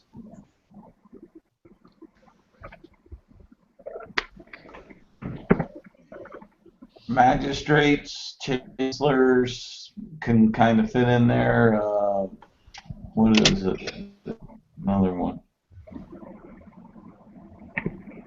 I'm thinking of something, but it's silly. But I'll say it anyway, just to get the ball rolling. Like my kingdom for a soul. What about Magistrate of Mercy? Magistrate of Mercy. That Like sounds a lot less dark. And that like he barters souls, and you're not. He's not gaining a soul. He's gaining something else. So he's maybe Merchant of Mercy or something like that, or. I don't know why, but I've got this word in my head, simulacrum. I don't know.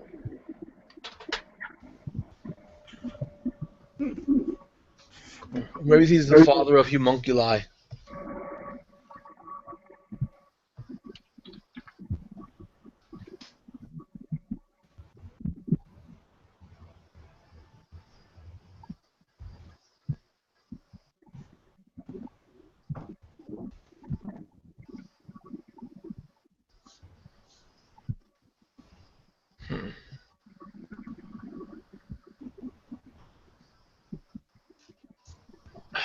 Simul.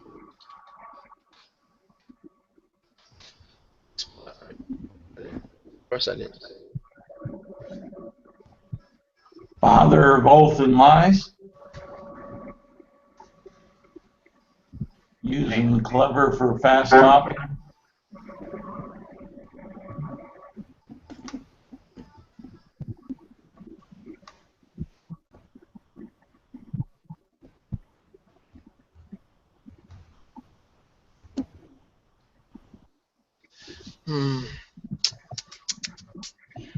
Which one's this for?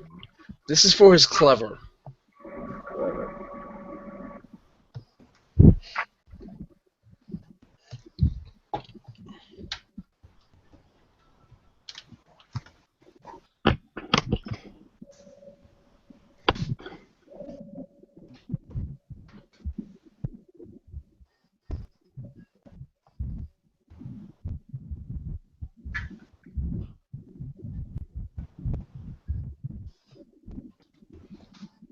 How's that one sound? It's in chat.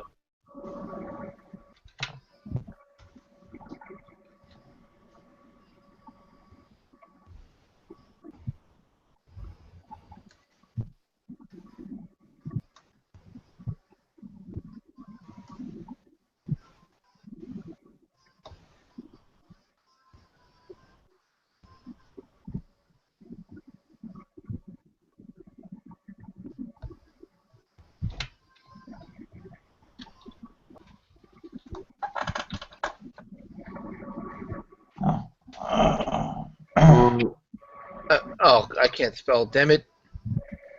Consular of the Everlasting Night. Yeah.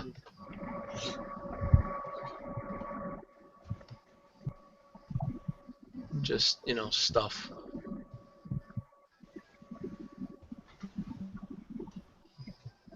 Because you had your thing about the sunlight, so I was trying to incorporate that a little.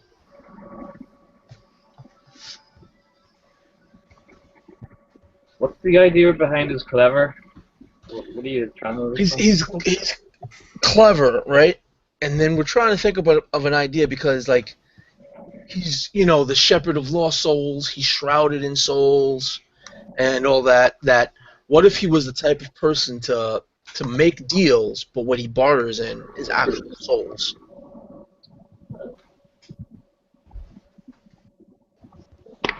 The eternal traitor. Not traitor like someone who goes back on his word, but traitor like.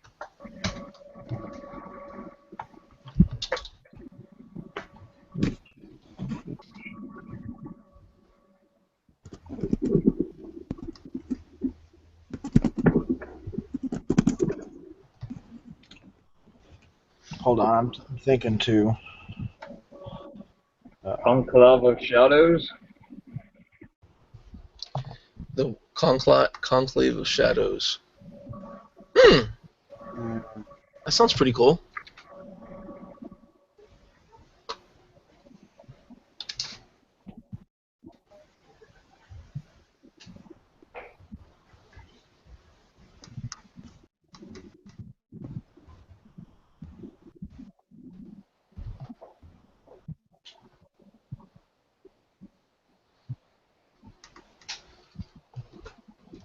The Grimoire of the Soul's Harvest. What about an Interceder of Darkness? Interceder? What is that? What does that mean, though? Exactly. Interceder is just really another word for maybe a merchant or a broker, the middleman, kind of. Because I kind of like broker. Oh yeah, broker's pretty good. That's not, and it also sounds like it's going to be way less confusing during gameplay. I want to compel your interceder. Yeah, the trouble with really highly metaphorical aspects is then you end up with people trying to invoke for all kinds of ridiculous shit, and it drags shit out really bad. Usually, yeah. I mean, the main book says try to be. Yeah, you can be a little poetic, but try to be relatively specific. That's what fate encourages us to do. But fuck it, we'll do whatever we want. It's just, well, we'll do whatever Nelson tells us to do. What about Essence Broker? Ooh, that's good. Yeah. Like that? That's good. Yeah. All right, cool. We got there.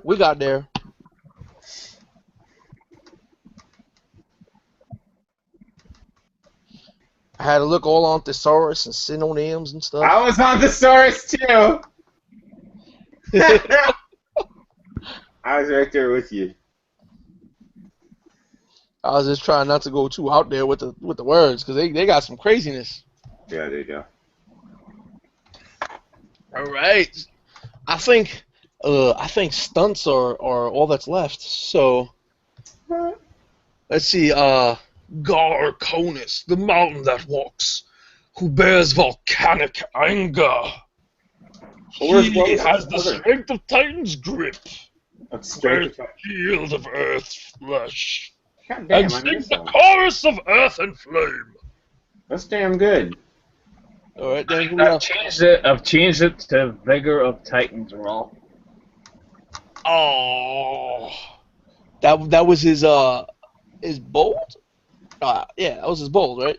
That was mighty. Dude, okay. Vigor of something. Jeez. Okay, hold on. Let me.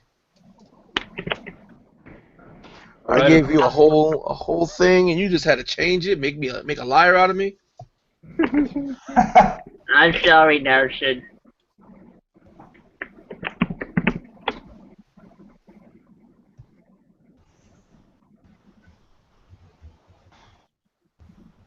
All right, vigor to and then yeah, what he said. That's it. You ain't getting another one. Wayfarer. Wayfarer, guardian of the forest and old traditions, who suffers from the convulsions. Convulsions. There. Who suffers from the convulsions of nature's corruption. He controls natural creatures, wears nature's visage, and believes that to achieve balance, you must always have an eye for an eye. Quite suspect, that one. Vunat, the spreader of the seed of wealth, who burns with a narcissistic rage, who believes the splendor of his being, who believes in the splendor of his being, and that every city has its treasure, and every man has his pleasure. Necrolis, shepherd of restless souls. The light of the sun is his enemy, but he is shrouded in those souls. He is an essence broker and hustler of nightmares.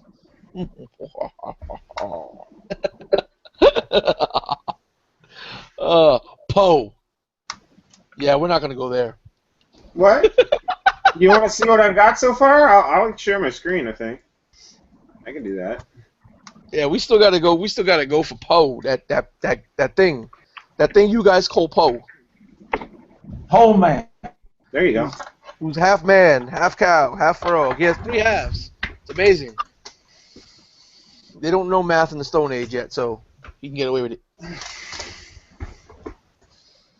So I'm all on the left side. I'm bold, clever, wise, ascendant. 322. All right. Patron of revelry, drink, and lovers. That's my bold.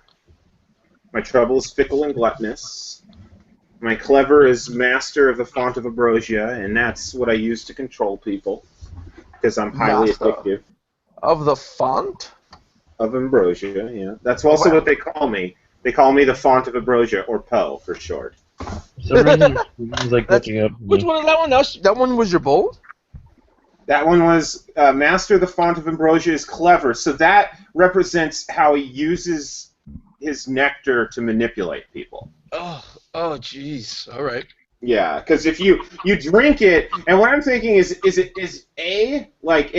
thinking it has 2 different effects. One is, well, it has a few different effects, but one is it imparts a little bit of that divinity that kind of changes us to reflect our inner self. So people who drink it for prolonged times, their outer appearance will change to reflect who they are internally. So it has that, so that happens, and that's just more of a flavor thing. And then the other thing is that it's addictive, and that they're prone to suggestion from me upon drinking. Oh, he's a manipulator. Yeah, so I'll invoke Master of the Font of Ambrosia for things along that lines. All right. You give him cirrhosis. Yeah. Well, I'm just trying to get him, like I said, I'm just trying to get him up to my buddy's door, to death's door. And then so he is benevolent though. So yeah, his other aspect is that he can eat the people's sins. So remove their feelings of guilt permanently. So he's a sin eater. Damn. That's what your other one is, sin eater? Benevolent sin eater, quieter of minds. Yeah, that's the aspect. That's my wise. And then my last aspect, I'm working on it. I was thinking it might be silver tongue. I wanted it to have something. Say that again, because that's a lot of words for me to write down. Benevolent sin eater, quieter of minds. Yeah, you can see it on my screen share, but also I can just send you my thing once it's done. All right, cool. So. Your Photoshop screen share for me is glitching out, so I can't actually see it here. Oh, you can't see anything? Yeah, I just see a black screen. Nobody can see anything? There, I can see it now. We go. Now, so if I don't look at Photoshop, you guys can see Photoshop. Yeah. I look at my Photoshop, then I can't look at my Photoshop. You guys can't see it. That's fucking fucked up. I'm getting seasick. There it is. Silver tongue. I'm not for sure about that one yet. I wanted to encompass like his ability to actually talk, you know, to be able to speak. But then I thought it would also be funny to invoke that to actually have a silver tongue. Yeah, for a silver frog tongue. Yeah, a silver frog tongue. Yeah. So what you're saying is that you have a silver tongue, but your brother has a golden body. Yeah, and the silver tongue on the front of it has a little bit of an indent, so it's sort of like a silver spoon. So that's how I taste, you know. And then when he's really getting into it, I shove it up his ass. So literally does have a silver spoon. The end of the campaign. Yeah. That was the world ender scene. Yeah. Stuff. Yeah. Terrible, man. Jeez. I don't know if I'm gonna keep Silver Tongue, but I mean, I might just wait till I don't know if I'll take it into game or if I'll just wait for a what are those things called where you can change an aspect, a waypoint or Milestone. whatever. Milestone. Yeah, I don't know. I mean, I've got so much with the other ones. It's just like that fifth aspect is always kind of like a hanger-oner. It's so hard to figure out, you know. It's clever, right? That's all you got left. Is you clever? No, that's Master of the Font of Ambrosia. Wait. I mean, why? No, wait. Clever? Why? Wise is, bold. Wise is Benevolent Sin Eater. Wait, you got bold. I got bold as my patron, yeah. That's bold, who I am. Hey, no Silver Tongue got nothing to do with bold. That's not bold. Bold is who I am. Patron of revelry, drink, and lovers. That's my high concept is where I put bold. Oh shit! All right. That encompasses who he is. He's a big bombastic fucker, dude. I wanted it to be clever, but it didn't work with the. All right. Also, your high concept. Oh shit. It's who I am, motherfucker. It's who I am. I'm bold. I am bold, motherfucker. I am. He's gonna introduce ghetto into the dialect of the Stone Age. Hey, come on, man. No. Yeah, I might. So you just need like a thing. You need a filler aspect right now because you're pretty much you got all your ascendants done. Yeah. So Silver Tongue, whatever, you know. What just happened to my quick Silver Tongue? Quick Silver Tongue? Oh, that's hilarious. Liquid metal. That would make it fast. That would give it like an attack. I could use that as an attack now since I added quick in there. That's awesome. So this screen share thing really screws me up too. Like, yeah. Let me stop that. All right, cool. Quick Silver Tongue. Awesome. I was thinking of something that's stupid, but I'm gonna say it anyway. What? Mercurial mirth. Mercurial mirth? Mirth, yeah. M-I-R-T-H. So that would be his shape changing. Well, mirth is like happy, you know. Yeah. So he uses it to appear different ways, but that's interesting. I might go with that at a mile. Maybe I don't know, gosh, because I've already got Master of the Fount of Ambrosia, so I could use that for talking as long as they're drinking of me. Well, that could also be your stunt though, Mercurial mirth. Oh yeah. It could be. So I could change. So you could change your look to be the most pleasing thing, or the thing that brings the most joy to whoever's looking upon you. Yeah, that's good. That's solid. I might. Yeah, that could be a good stunt. Absolutely. All right, cool. So Quick Silver Tongue will be for now my final aspect, but if you don't mind, I'll just kind of keep that one sort of on the the maybe pile.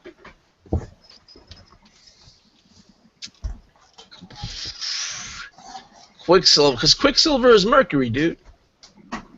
Yeah, and it's also poisonous. Everything about him is poisonous, dude. I know.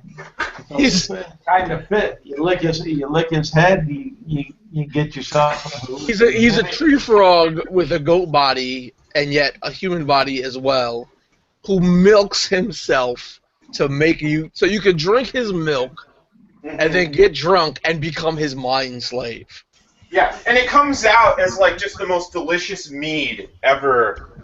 So Ever. And I'll eat different kinds of berries to kind of flavor it. You know, if it gets boring after a while, I'll like change from boysenberry to blueberry. And Yo, So- check it out. It's mercurial mead. So in a way, he's kind of like a god of really great things, but also being addicted to really great things. yes. He's a god of addiction. Son, if this thing gets modern, he'll be like one of the baddest fucking gods ever. Start to smoke. again. Ooh. Got a crack. Ooh, maybe I should. Ooh.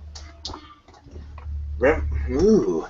I'm just hearing a lot of oohs. Are you milking yourself now? I mean, Patron of temptation, revelry, drink, and lovers. There we go. how many words are you gonna add to your high concept? Hey, well, if you look at like any old pantheons, that's usually how gods were talked about. They had like 6 or 7 things that sort of. Yeah. So you're the what of what and who? The patron of temptation, revelry, drink, and lovers. And crack. Well, that goes under temptation. I mean, it's already the temptation thing. Honestly, I could invoke Master the Font of Ambrosia to get the same effect. So this is a redundant word. It's just more because it makes it, it's more well-rounded, and I think it's. Well, yeah, his character is very well-rounded. Yeah, it's true. I have to change the font size because it doesn't fit in the box anymore. Silver tongue. That's just a silver tongue. I got a silver tongue. Quick silver tongue. Well, that's also like, that's what they talk about, like scam artists and things like that. They're considered to have silver tongues. Yeah. Quick silver tongue. All right. So right now, all that's left for you find demigods is your stunts. For those that don't really know what a stunt is, in Fate, a stunt is kind of like another aspect, but you don't always need to spend a Fate point to invoke it because it's very limited. Where aspects are pretty broad. Like we were discussing with Poe, right? Mercurial mirth, all right. It's like because something he can something, right? So I don't know, because he's the patron. He's the patron of temptation, right? If that's one of the things, because he's the patron of temptation. Once per scene, he can change to appear as the most desirable thing to a mortal.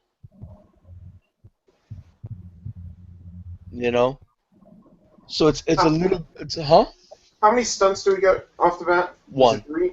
What? No, one.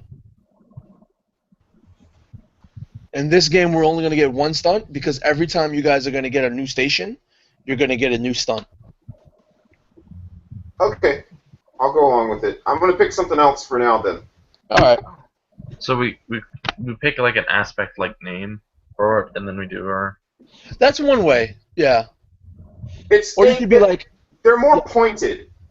Yes. These are like mechanics. So it's like under this circumstance, this happens.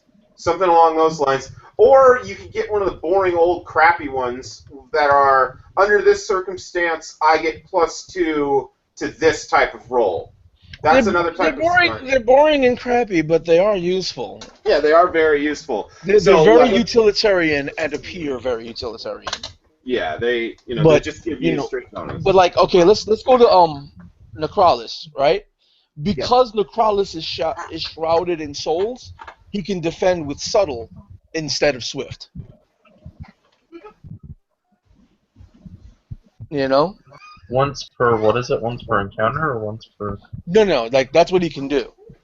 Instead of Swift being, because Swift is like the normal defense. Mhm. You know, for trying to dodge out of blows and stuff. So if you get hit, you know, you can reduce that hit. But because he's shrouded in souls, he can reduce the hit by using his subtle. You know, like maybe the soul shroud is sort of displacing him a bit. You know, as a for instance. Hey, I got a quick question. What's up? You're allowing us to invoke for effect, right? Off our aspects. I guess. Okay. What do you mean by invoke for effect? That's like you've done a couple suggestions or examples earlier, so I just assumed. But invoke for effect just means like you invoke your thing and then you can use it to actually do something, opposed to just get a +2 on a generic. Oh, yeah. Basically, you invoke your aspects for roleplay purpose. Yeah, and for an effect, like it changes the world. Like for instance, like I'm trying to think, do I want to use my one and only stunt to?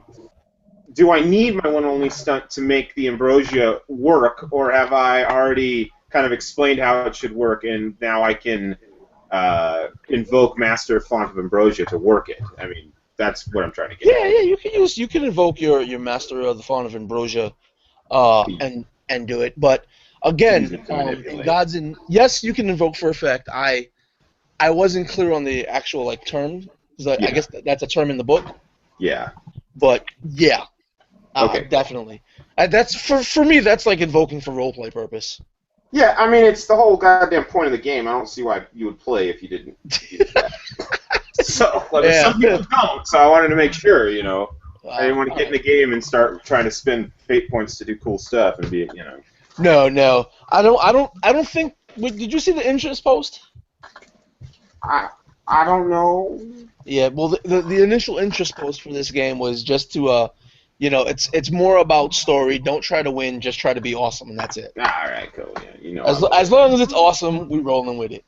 All right, cool. Well, I don't really understand how the mechanics work, man. Can I just make my stunt later once I understand? Yeah, you don't. Like I said earlier in the hangout. I mean, you already know it though. You know, Fate is not the type of game you need to finish your character to start playing. Yeah. Yeah. You know, if during the game you see where a specific stunt might come in handy, and you don't yet have your stunt, you can create it. You know, or if maybe the way you're playing your character speaks to you in a certain way, like there's something about what you're doing in the last 3 conflicts, whether social or physical conflicts, that you just feel your character is compelling you to do this one thing, and you don't have anything that represents this one thing. You could just slot it in as a stunt. Excellent. If you don't already have a stunt. So, and another clarification, really quick. So it sounds like you're doing something custom, right, with the way that we're gaining new stunts. Well, I think it's kind of the actual Gods and Monsters thing. Is it? Okay, so are you allowing us to trade in refresh for more stunts or no? I would say, what would I say? I don't think so. Like, because that kind of makes you weaker. Well, you get more options, less juice, right? So yeah. If you want to, I'm totally cool either way. So I just want to clarify so I know what's going on. So stunts can't be like super powerful abilities. They have to be like little tiny things. Or... No. They're, on this scale, absolutely super powerful. Just, yeah, you guys are demigods. Yeah. You know, searching to gain power to basically throw over one of the most powerful creatures that there is in this world. I'll go to an example stats. Because here's some examples. Because I can see the threads of destiny, once per session, I can arrive in a scene at a moment of great import, even if it would be impossible for me to get there in time or at all. So just poof, I'm there. or because I have buried a portion of myself under the rugged peaks, once per session I can bleed off excess intention into that region instead of my immediate environs. We don't know what that means yet, but that's why I'm holding off on my stunt. The last one, it's talking about bleeding off intention. It allows you to do it to some specific region that you've set before instead of the one that you're in. Oh, so that's yeah. a mechanic. That's why I'm not doing my stunt yet, because I don't know the mechanics of the game. And the stunt is where you want to play with the mechanics of the game. The mechanics of the game are the mechanics in the game were right. Bleeding off intention. You know, when you're invoking or getting compelled, or I'm not sure if I'm going to do this, but one of the options is even using a free invocation or something. Mm-hmm. Even a free invocation, you gain a point of intention dependent on the approach tied to it. Okay? Intention is what can make you hit higher milestone tiers. However, too much intention will turn you into a monster. So to try to prevent being a monster, you may need to just there's two ways to store intent to get rid of intention. You can store intention in a station as a PowerPoint. So you bleed off your intention into something you already own, a station, whether it's a community or a region or a sub-region, and you put one PowerPoint in there. Each community, each station can only hold on to a single PowerPoint. These PowerPoints fuel your boons. You don't start to get boons until you hit at least one in your milestone tier. Okay? The other way to get rid of intention is to just bleed it off into the environment. Now, bleeding off intention into an environment warps the environment according to what approach the intention was tied to that's being bled off. You know, so like if you bleed off a point of might, you know, intention and might, like, oh God, 1 point and I'm going to turn into a monster, but if I don't do this, we're all screwed. So I invoke this aspect, like say Garconis, right? The vigor of Titan's Wrath, right? Say he's full on intention and might, but he's like, I really need to invoke this to push me over the edge because I'm afraid we might lose if I don't. But he doesn't want to be a monster. So he invokes it, and then he bleeds that point, or he'll bleed off a point of intention before invoking it, so that the area around him is infected with his might. Can we have stunts that affect bleeding? That affect bleeding? Like what you just talked about? Oh, yeah. That was the first thing you mentioned, was a stunt that when you bleed off intention, it could be to a specific area instead of the area you're in. Yeah.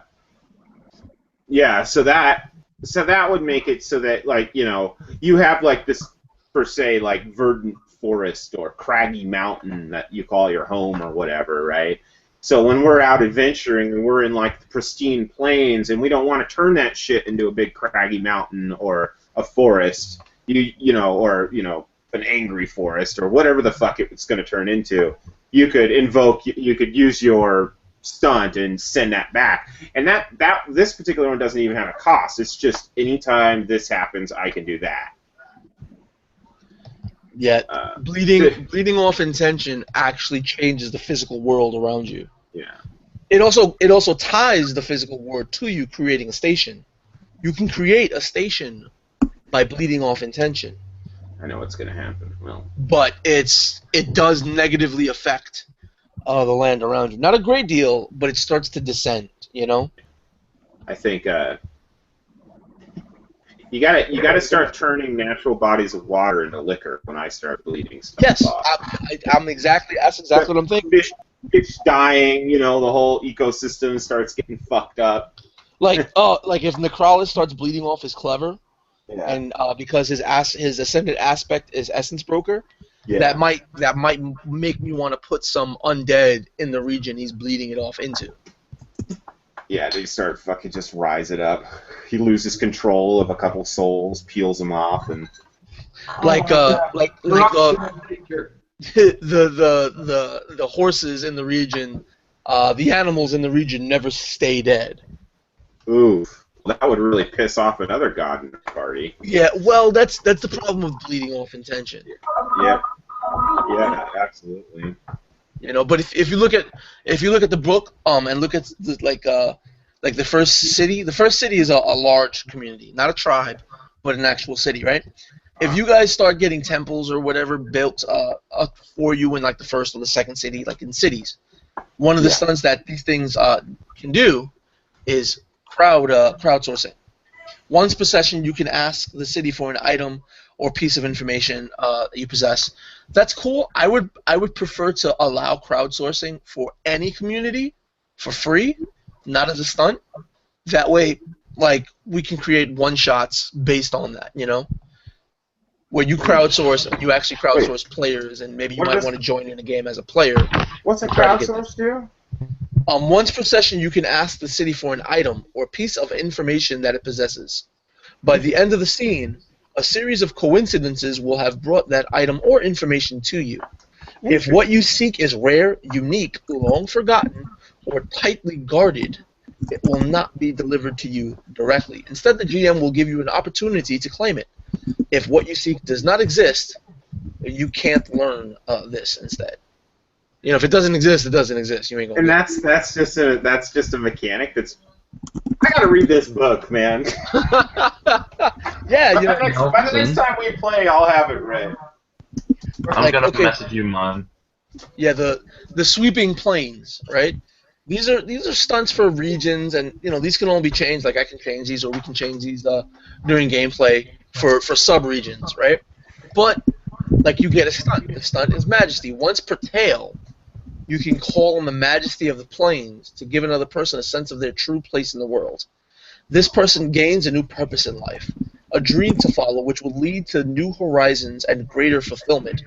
By itself, this feeling of oneness with the universe doesn't have any mechanical effects, and the feeling will fade with time, but the subject may choose to change one of their aspects to reflect what they carry forward from this experience. It'll change. Unless you know, that's get all drunk on ambrosia all the time, it will last forever.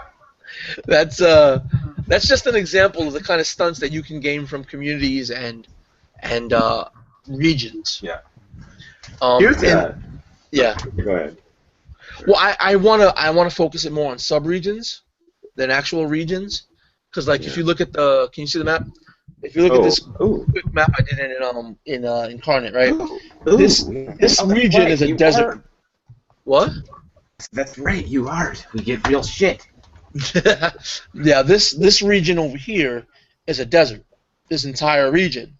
But I don't want you guys fighting over regions, so you can create sub-regions within the desert, or sub-regions within these mountain ranges, or this giant swamp, or these rivers, or forests, or plains, you know?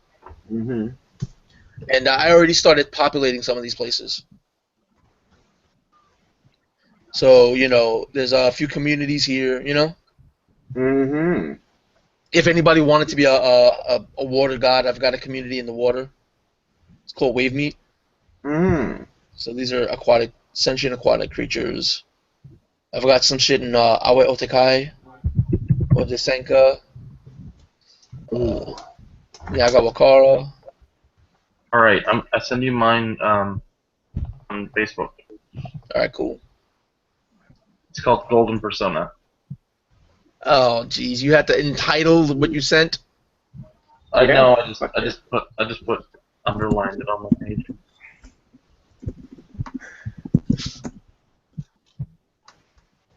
Oh, you didn't write... Wait, nothing's written down here. Not in chat. No, on the character sheet. What? There's nothing written down on the character sheet. Yeah, I didn't write anything on the character sheet. So what are you sending me? I have a physical copy. Oh, that's Nick. What the fuck? What? You What are you sent me talking something. I didn't send you anything. You- I'm making a JPEG right now. You joik. You joik. I'm making a JPEG right now. I'm about to send you something. Shit, man. Chill out. Oh, because of my golden persona, once possession, a sub-region I bleed off into converts from another god to mine only if they share a border. No. If you bleed intent on another god's territory, you take it over. You do? Yep. Oh, you naturally do? Yep. It becomes Okay. yours. It doesn't matter what's going on in that sub-region. Alright. You can take over. You can forcefully take over sub-regions like that, but by doing so, it's warping to that power, and the more power that warps it, the more it descends more into a representation of that power. Oh. Like, okay, here's a for instance. Monsters are the worst form of that. A monster's existence warps the land. They are so powerful that they constantly bleed their intention into the surrounding landscape, right? One of your like the first tale that's going to be told for you guys is that once you descend upon the world, you guys have to gain stations and whatever and gain power. One of the things that you gain to your memory is this place, Nyaga Wakora, and it's the forest of the forever mortal. Nothing in here dies. Okay, nothing. There are no mortal. They're not immortal, but when they die, if they die, they come back to life. All right, not unlife, actual life. They suffer from horrendous wounds that heal up minutes after. There are creatures in the forest, like the natural wolves, the natural predators. You would walk, if you were walking into the forest, it's not an uncommon sight to see a pack of wolves feasting on a deer that's not dead and won't die, and they'll be feasting there forever. That's gross. Yeah, it's a really twisted place because it's actually infected with a monster that was once a god of healing. Oh, that's fucking awesome! Did you So- make that shit up? Yeah. That's good, man. That's good, Nelson. So Yeah. the tribes in that forest, the communities, are the same, and they're a little bit they're mentally affected by the fact that death and pain are insignificant now. So gaining that power for yourselves will be the first step on your journey to gaining enough power to avenge your own death. There you go, Nelson. And everybody else, I guess. Yeah, I don't know why it popped on that screen, but It don't matter. Everybody knows what it is because we're just. we gotta keep it secret. We gotta keep it secret. I mean, it's the links in the chat, man. I mean, have a copy, guys. Fuck it. So this is based off of the accelerated version, right? Yeah, Like it actually says Fate Core Worlds, but it is a more detailed conversion of accelerated. Well, I like this idea of taking over territories. It sounds like that's where they put all their development in. Mm-hmm. The character sheet's simple. They did. most definitely did, but I like it. I like the fact that, yeah, you can have as much power as you want, but if you're careless with that power, if you try to gain that power too fast, you can lose your character because it becomes a monster in the world. So imagine at one point one of your characters becoming a monster, And, He has to roll up a new guy, right? At that point. yeah, you got to create a new god. Yeah. So, But it's a cool mechanic. but it's pretty all right. Imagine who would make a good monster? Fucking Necrolis would make a great monster, but that would be a bit. No, man. No. He fucking Necrolis, no! Nah, man, he would not. He would Vuna. Vuna as a monster. Vuna as a monster, right? He would make some. Vuna as a monster. Well, it also depends on what ability he descends into. But Oh yeah. like Vunat has, what was Vunat's thing? Bold, wise, and clever. You know, like imagine, say bold, right?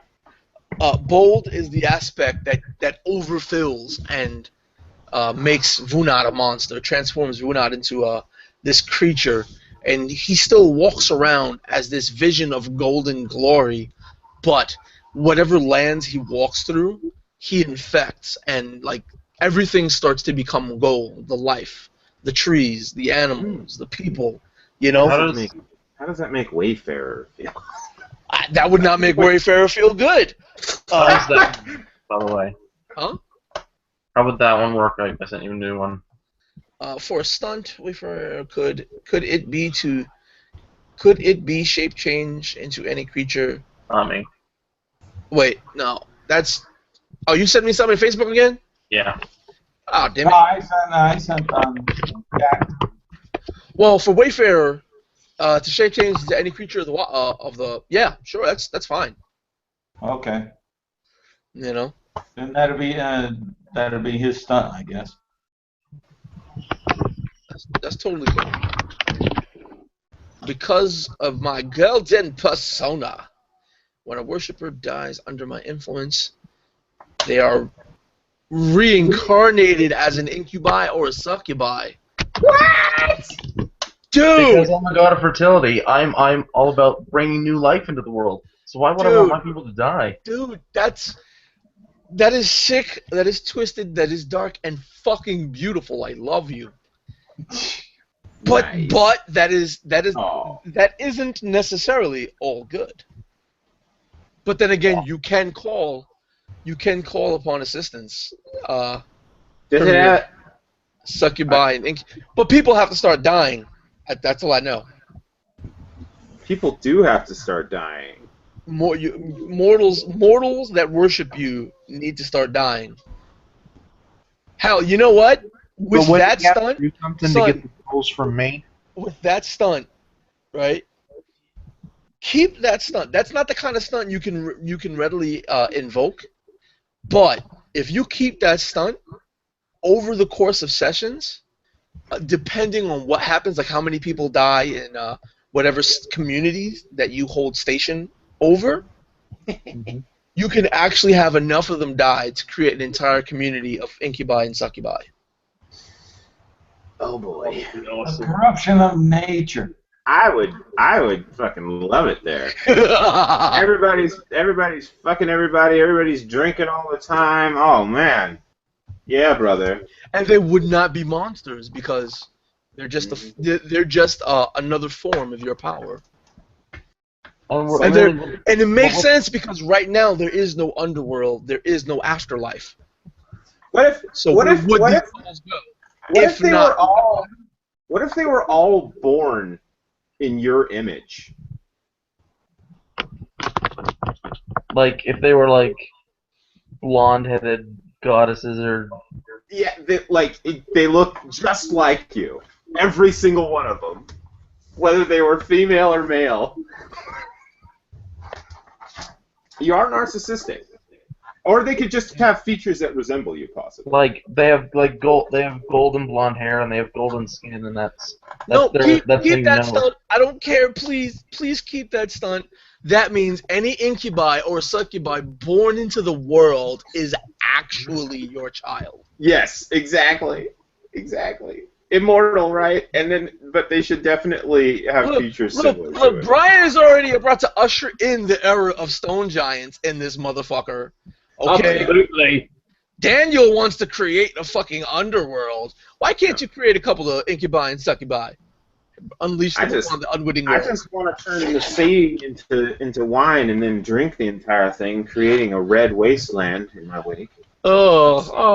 That's my ambition. That's it right there. See this area right here? Yeah, that was what I was thinking. I was thinking about turning that entire area to wine and then drinking it and just leaving this red-stained wasteland there. No, this entire area, if you do that, this entire area would be the Sea of Mead. Yes. Oh, yeah! Or not, the Mead Sea. There you go. Yeah. The Just Mead gold. Sea, right? It could be golden. Right there. Go. You need to take this land too at the center because that would make sense. No, this land, that's the island of Incubi. That's what that is. Yeah. I Well, like I wanted to drink it. Like, I really thought the leaving behind like the red dyed sands from the wine, dyeing it, and then me drinking all of the wine away, it would just leave a really, really crazy crimson landscape. Well, I mean, you got a lot of drinking to do. This is a whole ocean that feeds into that sea. Yeah. Yeah. Just saying. Oh yeah, I can drink it. Drink the drink it. ocean away. Drink the ocean away. Well, maybe yeah. So maybe that deeper stuff out there has a lower elevation, and I just take out that inlet. I don't want to drink the whole sea out because that would make the Yeah, but see, if you turn, okay, maybe not mead because mead is not red. Yeah, no, it's not red. So it needs to be wine, and then yeah. So that's But if this sea becomes wine, all the beaches would be stained red around it. yeah, absolutely, yeah. All of the trees would start transforming into grape. Well, it depends how you take it over. Yeah. If you bleed your intent, then like all the trees would start growing grapevines. You know? Yeah. I could do the lake. I could do one of the lakes. That's a little more feasible, but One of the lakes. yeah, one of the bigger ones. Maybe up Like- there. What's Taran? Taran, you sure? What is Taran? That's what I was asking. Taran Lake is actually a community Oh yeah. of eel people. Eels. Oh, yum! So it's dinner and drink all at once. Oh, Eel smoothie, baby. Extinct the eel populace here, huh? Oh man. Well, I mean, All we need is a movie to go along with the dinner and the drink. the opportunity has to present itself, and it has to feel right. But yeah, it's something that I've been thinking about. You know, it's a God thing. You know, like in the book, it's like think of things that gods would do, like snatch the sun out of the sky, or you know, I'm not. drink the sea. Look, I'm not saying it's entirely bad. No. It's horrible, but I definitely want to do it anyway. This Odisenka would be like heaven to both Necrolis and Wayfarer. Because this is an ancient forest. I just had a horrible image in my head. What? An eel with golden hair and golden skin. Oh no! Oh no! Because I'd eat them all! Oh no! Yo, Oh! what happens? And I would birth Yo. the entire race of. That'd be the greatest race ever if Oh God! if Vunat, Luke's guy, like manages to get the eel people inside the lake to worship and praise him. Next thing you know, you're like bleeding your intent over there as you're bleeding your intent into the land as you're trying to extinctify the community. And they just come back from the dead in his image. And then on a dare from Wayfarer, I turn the lake to wine and drink it, right? Creating a bunch of race golden eel people at the succubi. bottom of the a golden eel-like incubi who live at the bottom of this pit.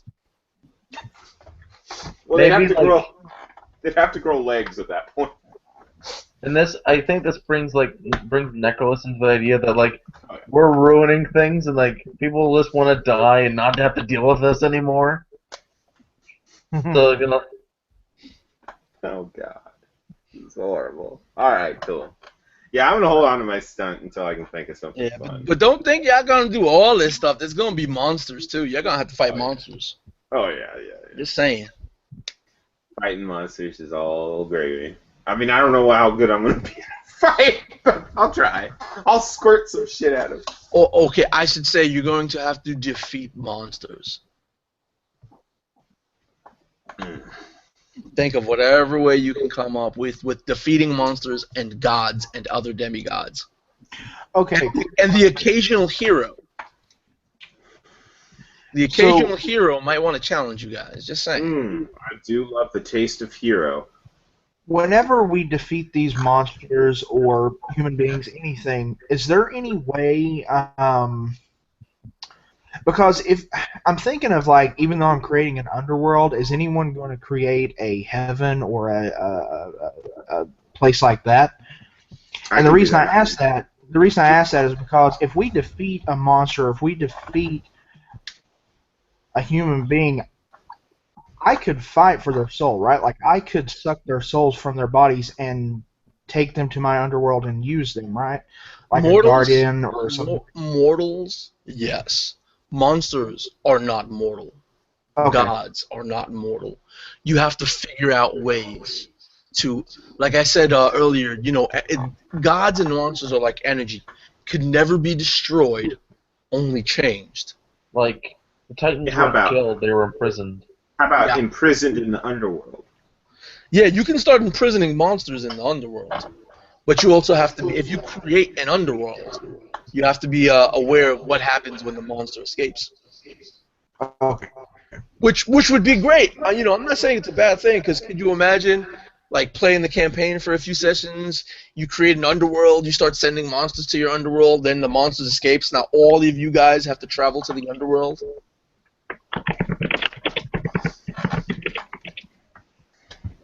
That'd be sick.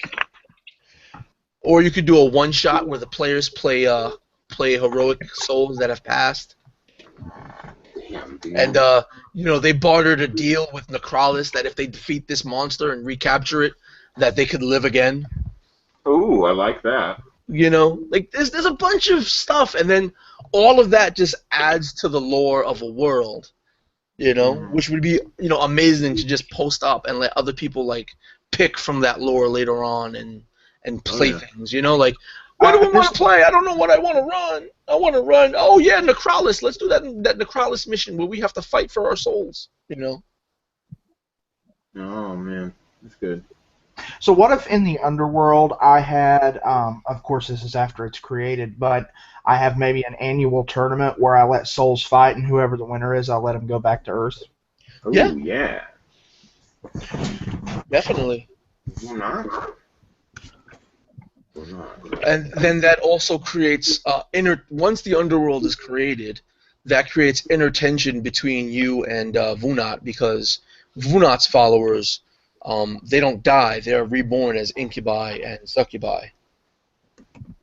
Wow. So they have to die twice before you gain their souls. Well, I can see some virgin sacrifices happening in your lands, dude. You know what I'm saying? So it's like, it could be internal conflict. There could be a deal struck. There could be a cool amount of role play with that. Yeah. Yeah, I'm already getting a ton of ideas. It's like I want to kick you guys off, not run the campaign, and just write stories. But no, I'm gonna run the campaign. I'm dying to run the campaign. I think Poe and Vunat could come up with a heaven together for the succubi to live in. What? Oh, shit. The succubi a hedonistic heaven. Yo. It's all gold and beauty. All gold. Everything's gold. where the followers of Vunat, and then after it's created, the followers of Poe and Vunat go to heaven. Yeah. If they're not needed on the Good world. God. If they're needed on the world, Vunat would probably keep them working on the world. It's like an orgy. An orgy that's a plain wine. Yeah, it's just plain golden. existence wine. Just golden. It's like ambrosia on tap. Like I don't even need to be there for it just to be produced. Like that's my contribution, is that there's just ambrosia just every fucking where. I'll tell you what. Once y'all guys get to at least like tier 2, yeah. then you know what? I'm not even gonna say that shit. You know what? Whenever you guys can pull it off, create demi-realms. Yeah. Whenever you think you could, that could be the spark of a totally new tale, like trying to create the underworld and I guess the heavens above, or paradise. Well, this could be interesting too, because it could be like Wayfarer could bring it, like we could, like Necropolis is there trying to do underworld, right? And then Wayfarer could like realize, because he's all about balance, that in order for there to be this underworld, that we have to have a balance. And then Vanut and I start working on the heavens to offset this underworld. And there'd be some there'd probably be some interesting there'd be all kinds of crazy shit go down. Shit. It's gonna be fun. I can I'm see excited. also almost Venut kind of relies on Garconius too, because how do you get gold? You have to dig it out of the earth, and you have to melt it and form it into things. So in a way, I'm kind of reliant on him. Yeah, you guys could all. Do you see how your pantheon is starting to work? Oh, I love the pantheon. This is great. You We know? got love and fertility and fucking balance and underworld and earth and everything. Yes, I think we got it. You know, It's good. Yeah. I mean, we're pretty much good to go. Yeah, I'm ready to play. You know, you say now as it becomes, well, it's only 20 to 8, but Charles is taking a nap. He's sitting that. Yeah, so I don't quite think he's ready to play right now. Who? I mean, I've got the first tale sort of worked out in my head. Charles isn't even showing up for me. What happened? Charles Why isn't even- as just a sign of respect, I muted his camera so we wouldn't be gawking at him. Did he just pass out? Oh. You know, because we are live. That's not cool. You know. Oh, yeah. Well, you know, I mean, if this was college, you know, we'd be in there with Google Draw. Oh, come on, dude. But thank God, you know, we're nerds. We're not fucking college kids. It's, you know, it's okay. Nelson, what's snowmelt? Snowmelt. It's a community of humanoid bears. Humanoid polar bears. They live on the okay. Let me go over here so that they live over here. Yeah. Which is the highest mountain in all these mountain ranges. Yeah. And they live at its peak. It's bear people? Yeah. Oh, I like that. I like bear people. It's They love to drink. They're polar bears. They're humanoid polar bears. Oh man, I get along good with them. Where do we find the non-bestiality related ones? Yeah, where's some humans at? Prawn, Farnfoss, Cromer, Solome, Yenna, Oh yeah, that's Quen, Ozam, yeah. Ormza, Botan, all about Metley, Greystrand, Kern. Oh, lots of Any them. So there's barbarians? tons. Yeah, there's tons of actual human ones. Actually, most of these are open. So if you want to discover you want there to be humans there, there'll be humans there. You know. I see. They're starter communities. So when you find them and you make that community your guys' stations, you know, when they start building temples or shrines to you guys, we can decide. We as a group can decide what they are and what that stunt will be. You know how that stunt would affect the party that they have access to. Excellent. But some of them, like Wave Meat, Taran, Snowmelt, Owa Atakai, Nyaga Wakara, Odisenka, those are specific. And how does the fighting work? Is it off of our approaches? Is that how we attack things? Yeah. Usually fighting, I mean, you know, fighting is more or less might, but it depends on your role play. Okay. You know, if you sneak up behind somebody and backstab them, I would kind of think that's a subtle attack. Or Bo would be swift. Yeah. You know, or if you were, you've got a little dagger and you're going in and out that's kind of swift. If you're using a sword or a great sword or something, you're using mighty. You know, maybe if you wanted to role play that you're actually calling these people out, you know, and say in a combat you want to create an advantage for yourself. Mm-hmm. Creating an advantage. You already know what creating an advantage is. But I do. The approaches is a little bit different than core. So that was what I was curious. Yeah, the approaches are way more broad skills. So But you So- think about them, you use them in the same way. So is it contested rolls when you attack somebody then? Yeah. Okay, so you go like your might against their might, or your might against their swift, or Their swift, whatever yeah. makes sense. Okay. Like if you guys are grappling and trying to wrestle, Uh-huh. it would definitely be like might against might. You know, if they're trying to stand toe to toe to you, if they're trying to avoid you, it's most likely going to be swift because you're trying to dodge out of the way. You can't just subtly defend. There's no way, that doesn't make sense. But if you have a stunt, like say Necrolis, if he were to take a stunt that because he's wearing a Shroud of Souls, he would defend against physical attacks with the subtle. Yes. Then he could use his subtle to defend against anything.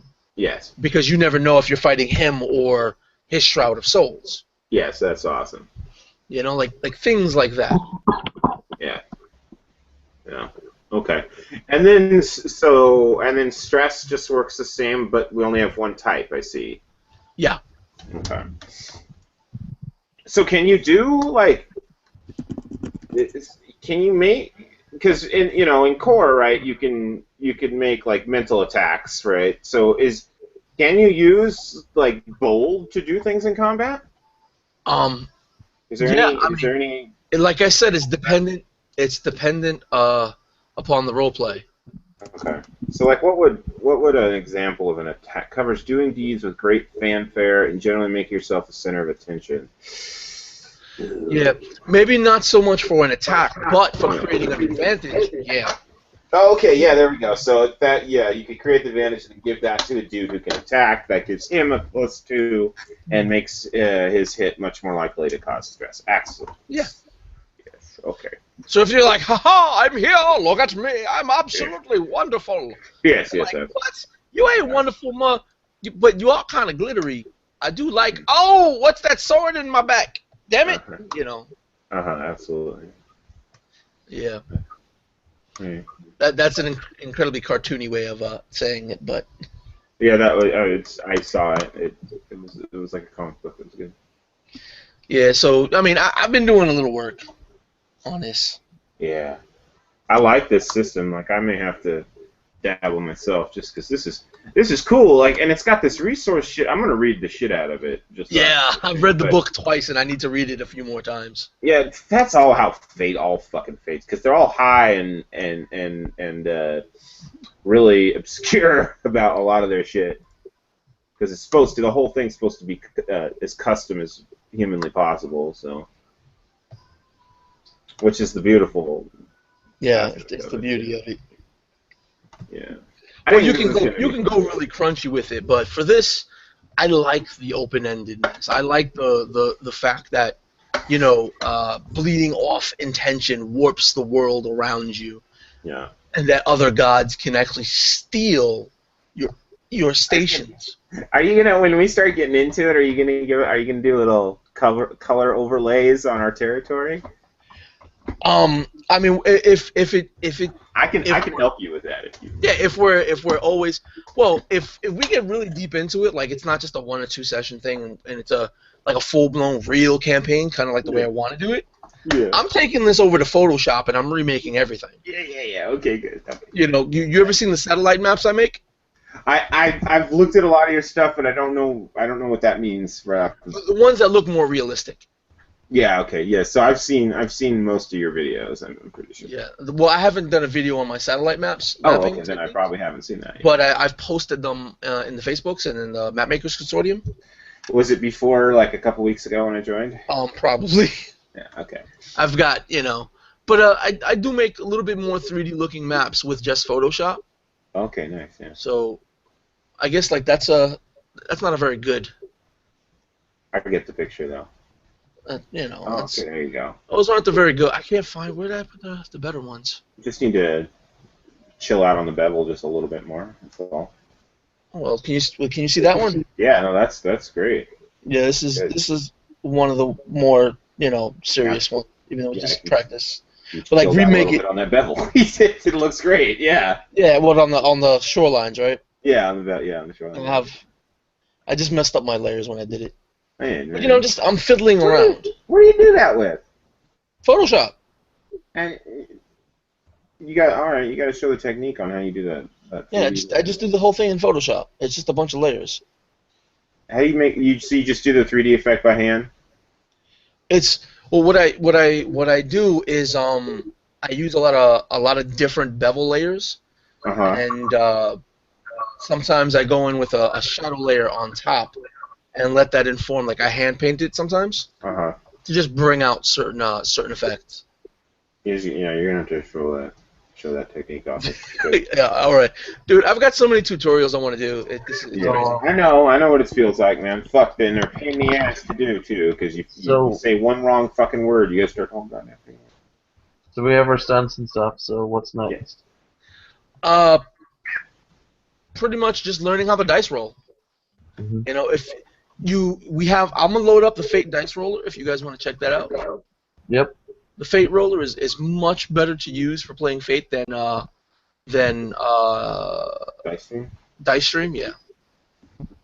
Because it actually the second tab on the left hand side, the second tab, it actually has like the pluses and minuses. For you guys, you only have from 0 to +3. So all you have to do is like if you're using an aspect that's at +3, all you do is click it, and then it rolls the 4 dice for you. It counts up the dice and applies your modifier and adds it up for you. So you don't have to do any adding. You could just stay in that creative side of your brain the whole game through. That's good, because I fucking hate Fate dice when you have to actually look at them. I hate any dice because math becomes increasingly more hard when you have to jump from your analytical side of your brain to your creative side of your brain back to the analytical side. That's horrible. It is. Horrible. I only got fair on my +3. You know, but like if you go to the Fate roller, right, and you have an approach that's +3, then Yeah. you invoke an aspect using that approach, it now becomes a +5. Yeah. That's the extent of the math you have to do, and then you just click it. Yeah. You know, so I got a 0, a plus, a minus, and a minus. So that in essence is a -1. A -1, when modified by a +5, only gives me a 4. So I get a 4 in my total result. So depending on the target number I need to achieve, you know, would dictate whether that's a success or a failure. Yeah. Right. It's a. So now, it's a now let's roll. say Luke's roll, right? Luke rolled the same thing on the dice, but he rolled it at a good, which was a +3, and he only has a result of +2. Let's just say that was one of Luke's defenses against my attack, right? So I got 2 higher than him, because, you know, 2 + 2 is 4. So I get 2 shifts of damage, right? If you look on your sheet, you have stress. Let me zoom into this thing. Right here on the bottom, you have these stresses and these consequences, all right? Now, each box of stress can absorb a number of shifts of damage equal to the number on the stress box.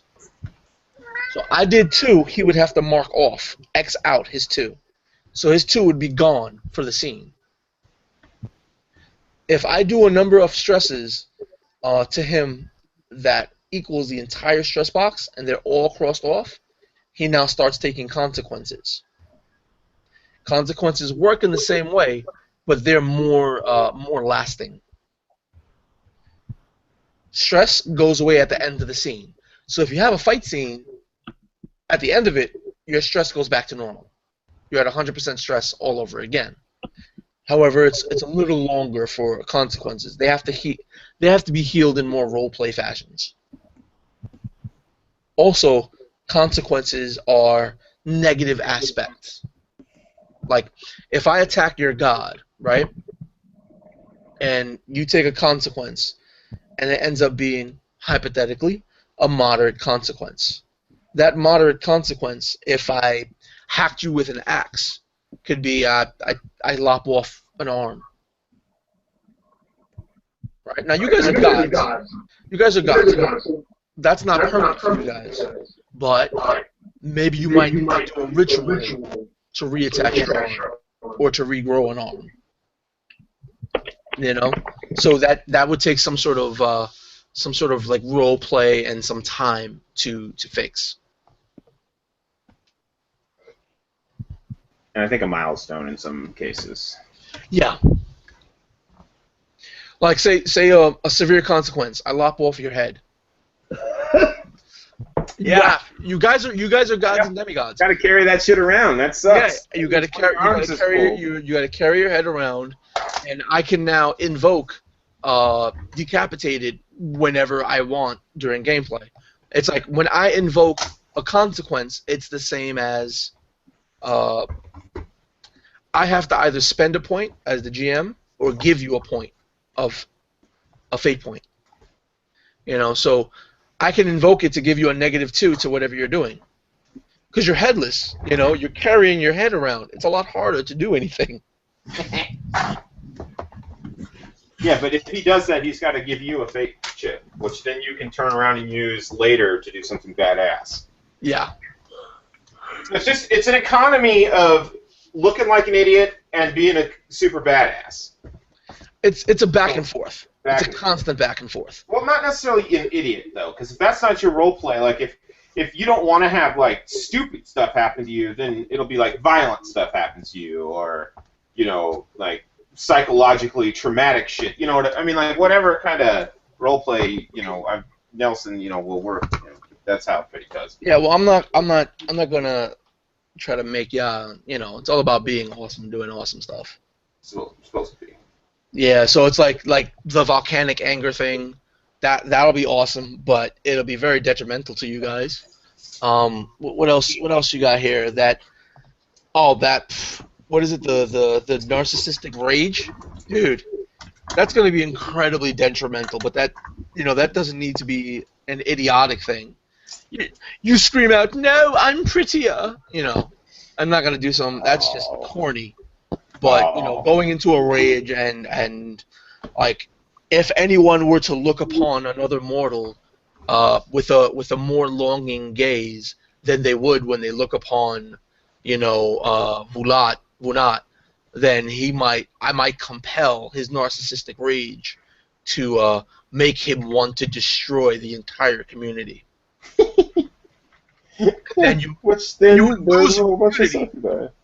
lose a community, but it would also be part of his narcissistic rage. Kind of like Describe it however. Go ahead, brother. I was going to say, kind of like in Clash of the Titans, there were the queen there talks about how pretty her daughter is. Yeah. And then the goddess comes alive, and then Perseus has to save her from the Kraken. Yeah. Well, it's the very core of the myth with Pandora's box. Pandora was like, "Yo, Pandora's pretty." Aphrodite said, "No, you ain't, bitch. Here, take this box. It's a gift, but don't open it." Knowing that the curiosity of man could not be sated, she put like every sin that man had never known inside the box. And when Pandora's curiosity got the better of her, she opened up the box, unleashing sin and suffering upon the world.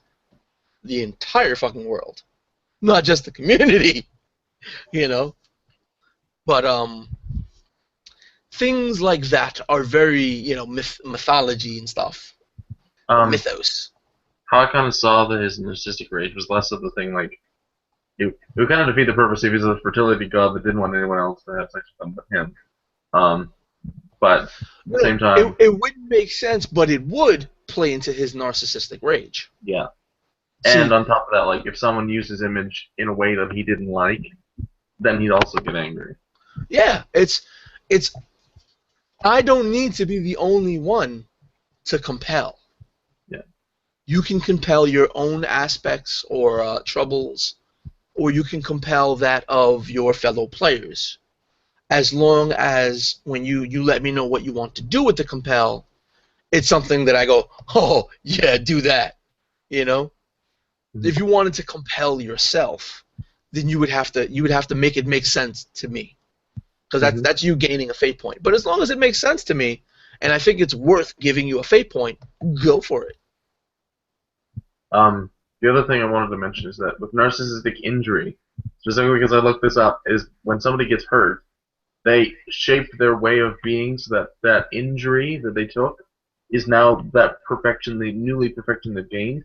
So, for instance, if he got an arm chopped off, let's say, in a future session, then any image of him that doesn't have his arm chopped off is no longer perfect and needs to be fixed immediately. Yeah. Including That's everyone cool. else.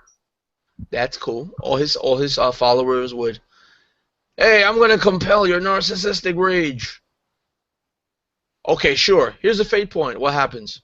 Oh no, all your followers start chopping off their own arms. So that any community that you invoke, the warfare would drop. Because there's a warfare rating for communities. Mm-hmm.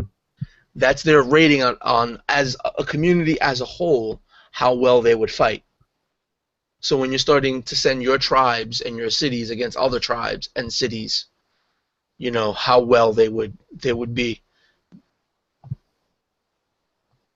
Because communities are characters, but only as a whole. 100 people, an entire tribe counts as a character. At this lower demigod level, you guys can fight communities, but even though they may only pose a small problem, they would still pose a problem to you guys if you were to confront them. So in some ways, at least as individuals. It's kind of like the opposite of D&D, I guess, in some ways, in that it's instead of it being like the players having gods that influence how they act, we're almost godlikes that are influencing how other people act. Yeah, no, that's exactly how it is. Yeah. You guys, you're starting off as demigods, but you will inevitably gain power. And the more power you get, the more people you affect. The more communities, okay? You can be a god, you can be Wayfarer and never get a community and be all about nature and trees and plants, and that's fine. He never really has any worshippers, or he can found a community within the forest that has to adhere to very strict rules according to nature and whatnot, and they would worship him, but they would have to abide by his strict rules. Yeah. They would have to represent that, and he can enforce that in any way he sees fit. If the community starts upgrading their technology, right? Or if a rival god from a rival pantheon manages to sneak their way into Wayfarer's community and show them the glory that they can achieve if only they were to start using some of this Bronze Age technology, that so many things would become much easier. No. Use this bronze dagger. It stays sharper longer, and you can gut your food faster, making your life easier. And they go, oh, and they start using bronze weapons to hunt and kill, and they do so with so much more proficiency that they actually kill more than what they need, so that they can have even more time to do recreational things. And Wayfarer could turn around and be like, nigga, and retaliate against his own community. Because that's like the start of a descent to where that god can eventually take his community over. Start throwing up a thorn wall around those people. Yeah, it's like, think of mythology, dude. This book kind of keeps hitting you in the face with it. Think of the mythologies that you've read. That's you guys. All these world mythologies. You guys represent the deities, the pantheon, the gods in these mythologies. The monsters in these mythologies exist. The Hydra exists somewhere. Maybe the Hydra exists poisoning the land, and you want the land for yourself. But you could never lay claim to the land, because as soon as you do, the Hydra just pours more power out and just takes it back. So you can never lay claim to a land that's being infected by a monster until the monster is defeated, is trapped, locked away. You could bury the Hydra like Garconis being all about the earth and the mountains. Like, if you guys defeat the Hydra, he may open up a mountain to swallow up the Hydra and keep it in a labyrinth somewhere, in an ever-changing labyrinth, so that the Hydra can never escape. And now that place is being infected. But he could never escape. You know, that the point is to not let the Hydra escape, so that in this land, in the regions, you can start founding communities and attaching to the lands around you and gaining more stations, which will allow you to store more power points, so that you can invoke your boons more and more and more during gameplay.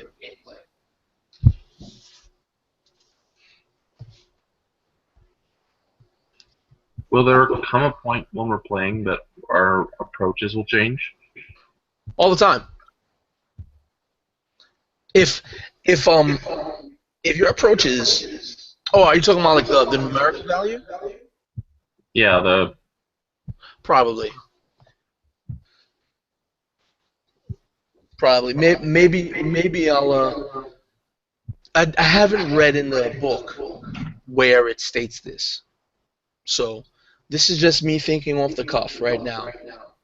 Maybe there'll come a point in time where you could trade in your milestone tier to up your approaches. You know, you're reducing your boons to up your own personal power. You know, because I've read through the book twice, and I haven't noticed anywhere where it allows you to reach milestones to up your approaches. alright. So far, it's looking good with the pantheon and everything.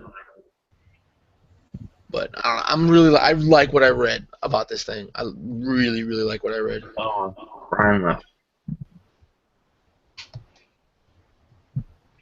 So, I mean, we've already been doing this for damn near 3 hours. Yeah. We've been hanging out for 3 hours. Just by looking at the map, though, do you guys have any place you might want to start off? Or, because this place, Yaga Wakara, will be the first area. What's You the know? description of dim side? Dim side is open right now. What has no like. No. It's only that the sun shines on dim side only when it's at its peak. Since That it has might large mountain ranges on either side. That might be a good spot. Yeah, only during midday does it actually gain direct sunlight. You and Necrolis. We found your home base. No, actually, Necrolis' home base could possibly be the same desired region of Wayfarer, which is Odisenka. Odisenka is an ancient forest, right? It's the forest of forever shadow. Okay, the trees are ancient and tall as the nearby mountains. The canopy greedily drinks up all the sunlight, not a drop of it ever reaching the ground below. The creatures, like home. yeah, the creatures in this forest sometimes escape Odisenka. Damn it, I was so tired when I wrote this. I did so many wrong things. Anyway, it's the only reason the surrounding people even know about it. The ancient creatures often being mistaken for fallen gods for their size and power. So the animals in Odisenka are they're natural creatures, but they kind of count as demi-monsters. They're not a real monster, but they're as powerful as gods almost. So they're often, you know, when a creature from Odisenka escapes, it is worshipped as a god. Though it wouldn't know because it's an animal. What's up? I thought somebody said something. I was thinking of Deskar or Huen being good places to start. At least for the In the desert? Or Deskar so close to the oasis that looks like it's there, or even Huen, which is on like the plains. Huen is a home to half-men. So you know, like centaurs and stuff. Mm-hmm. What's Or is it? Yeah, Yenna. you can pick one of these regions or one of these communities and have the first game be trying to take those over. What's Yenna? Y-E-N-A. Give me a second to locate it. It's right in the middle of OTK and Gran. Oh, right here. Right in the, You can't. There we go. It's open. that'd be a good place to start for my guy in that case. Right lightly. It's like on the crux of a few different regions. A bit of a forest, a bit of plains, a river, and a lake. Not that far from a sea, not that far from the ocean, and you could actually take the lane to the floodplains over here, the swamp.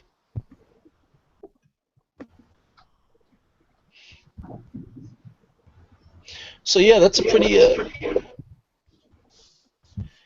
interesting place to start. That'd be weird if Poe was in the swamps. Pope. Why? Because it's Froghead? Like we want to go to a place where we want to get drunk. We want to party. Where do we go? The swamp. It doesn't have to be weird because the swamp is a place of life. It is Really? incredibly fertile ground. I'm surprised you're not in the swamp. Swamps are wetlands, dude. Wetlands are the most verdant around.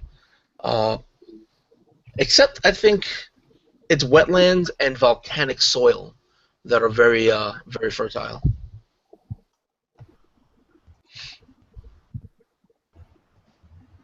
But there's a lot of communities. There's Histiore, Harga, Hegna, and Havit. All on their little islands within this wetlands.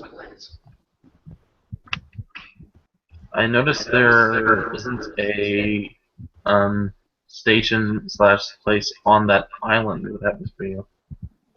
No, all right, look, I'm working on a lot of different things. I want to run this campaign, and I've made a map for you guys with, I don't know, a dozen or 24 things. I'm not complaining. I mean, it's a good. That'd be a good spot also for someone to be like, I want to. Yes, you can take the spot. You can name the spot. I know. The ones I've put down so far, they're like starter ideas, and they're more or less.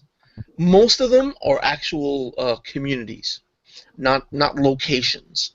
You know, Nyaguacara is a location. Oa Atakai is a location. Orisenka is a location.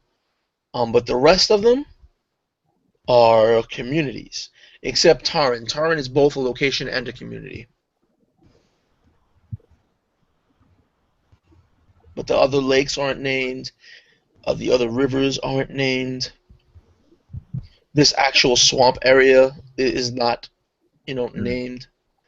But there can be things there. So whenever we do the next session.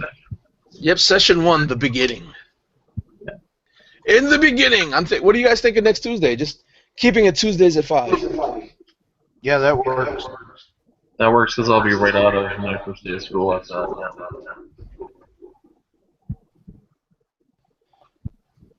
How's that for the rest of you gentlemen? That could be a little problematic, but I'll work it. We'll work from 5. We'll play from 5 to 7. Yeah, like I said, a little problematic, but just because of the time zone difference over here in Germany. All right. Wow. All right.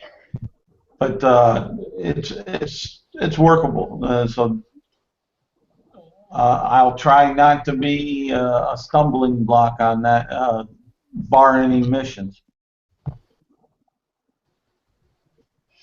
I think you'll do good. Like once we start getting the role play, those are always points of like, yay, playtime. Okay. Oh yeah, no, the RPG deals are games like the tabletops and like that. That's my stress relief. as Yeah. far as that from the day-to-day working with the knuckleheads I do. Yeah. Well, you can't legally kill somebody without a warrant, so But over here, you can kind of vent. We can destroy entire communities and warp That's right. worlds and drink up seas. Yeah. You cut my favorite tree. I was born under that tree. That tree was my uncle. You cut down my favorite tree. Now I will give sentience to all the others. And then you just created trends in the world. Good God, man. You knocked over my favorite tree. I will now shape it into a coffin. That's terrible. Necrolis, we're sending another one your way. Yeah. Damn, you guys do have quite a diverse pantheon. Fuck yeah, we do. Son of a gun. It's gonna be good. I like how everybody's got synergies with at least one other person too. Yeah, well that's the great thing about a corporate character creation. Yeah.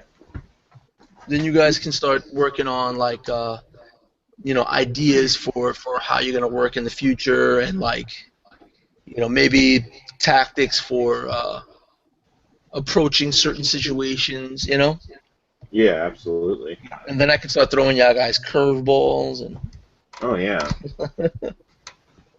You wouldn't do that to us, would you? What?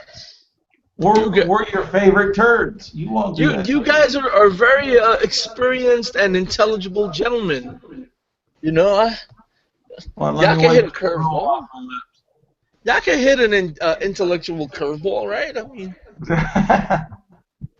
I mean, if a different god shows up and decides that they're gonna raise a barrier reef around the entire land of Askinda and drink up the waters around Askinda to starve it of life, I can handle that, right? Wait, Sure. did you say drink? Turn it to beer. Turn it to beer. Yeah. So yeah.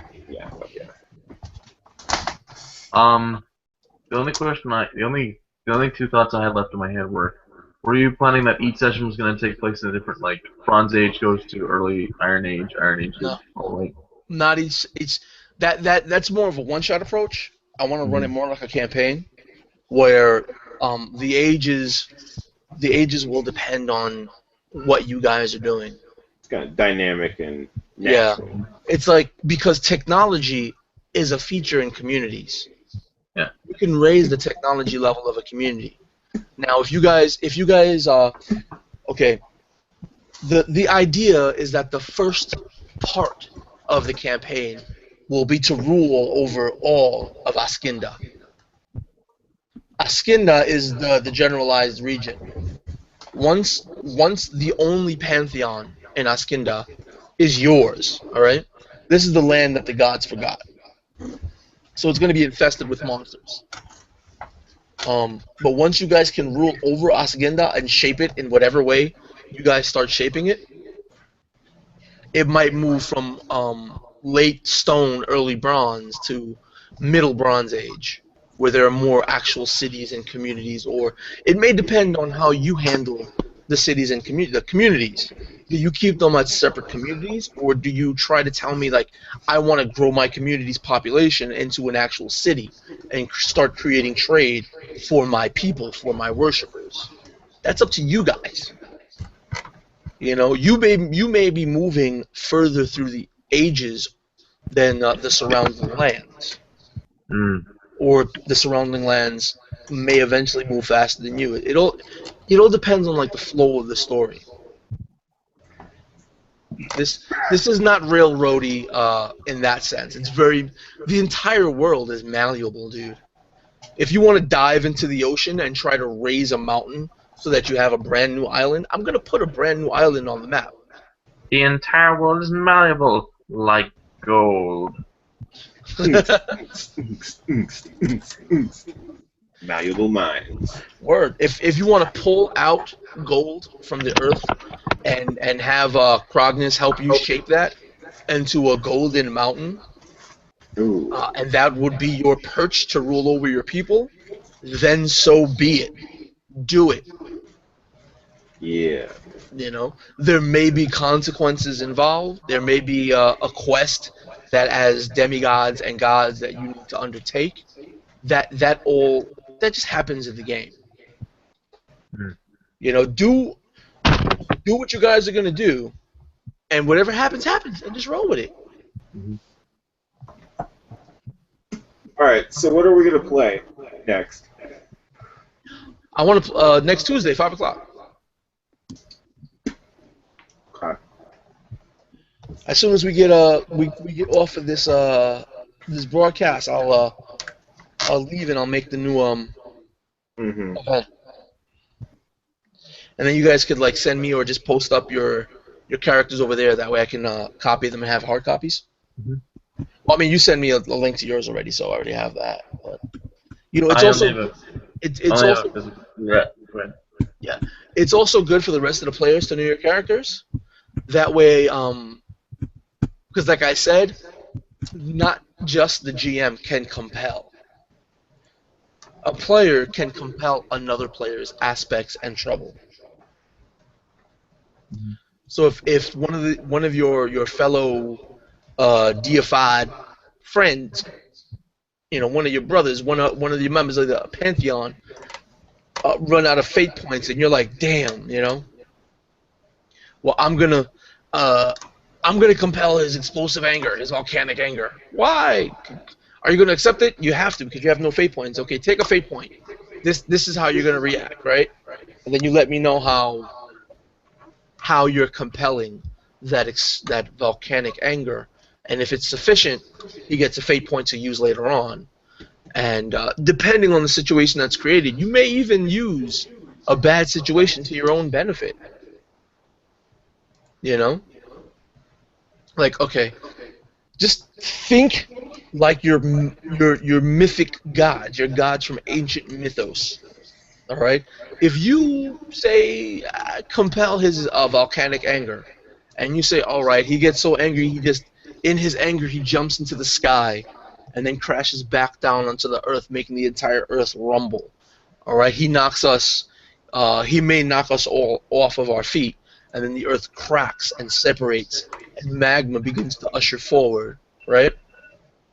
And then it's like, oh, okay, that just happened. So all roll, you know, swift or mighty or whatever to see if you guys can keep your footing, and you know, Kragmar, do the roll your mighty to see what the DC on what they have to roll is, and now the aspect, you know, veins of magma comes into the scene. Now, any one of us can invoke veins of magma. Invoking a scene aspect is just like invoking a character's aspect. It costs a fate point. Well, let's just say later on in that scene, in that combat scene, Garconis wants to spend the fate point he just got. So he invokes veins of magma, all right, to try to create another scene aspect. And that's minions of magma, and uses his power over the earth to literally shape the magma into humanoids to start throwing at people. Then, you know, I'll have him roll. If he succeeds, he creates minions of magma, and he may invoke it, you know, or just may use it as a roleplay thing. The minions of magma are holding back a larger community that was sent to defeat your pantheon, right? Then you can stop them and get away, or start building other things, you know? Creating a scene aspects. Maybe Necrolis wants to create the world's first banshee or something, and he uses his Shroud of Souls to form those souls into some wailing witch, and you have Banshee's wail going off as a scene aspect now. You know, these are things that you can warp the world and use your powers to create, you know, godlike things. That's the point of this game. You know, maybe through roleplay, I might say that banshee never goes away.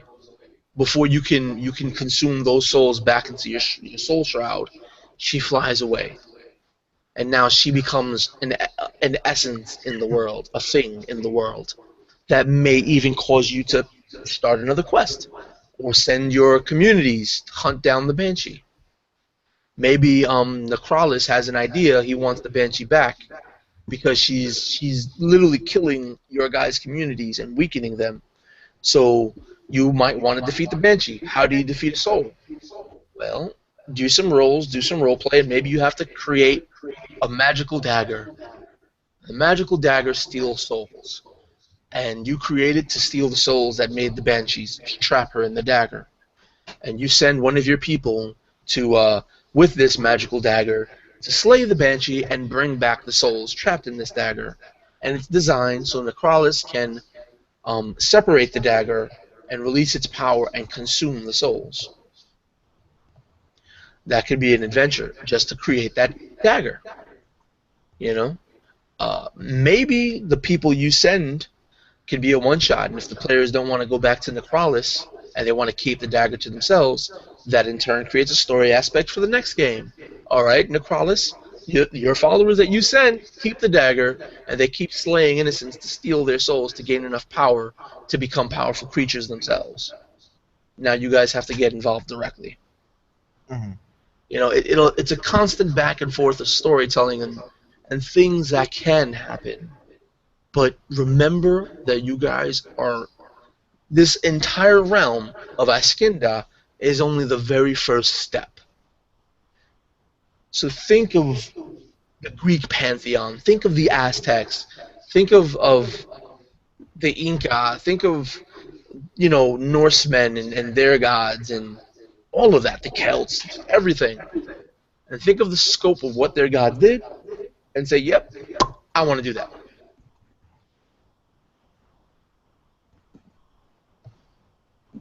You know what I'm saying?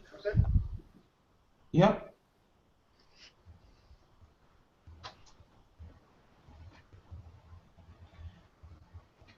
So yeah, I think with that we'll come to an end of this actually pretty long session 0. And hopefully next week we start playing our God game. Yeah. I want to see Nick in tomorrow's character creation hangout draw his god, his demigod. I'm gonna draw mine too. Word, Brian too, because I know you're coming, Brian. I want to see you draw your demigod in tomorrow's character Man, creation. I'm coming, alright. Yeah, I'm I've coming. already started. Do I have? I don't have. Give me a second. Where is this shit? Straight no, rhinos.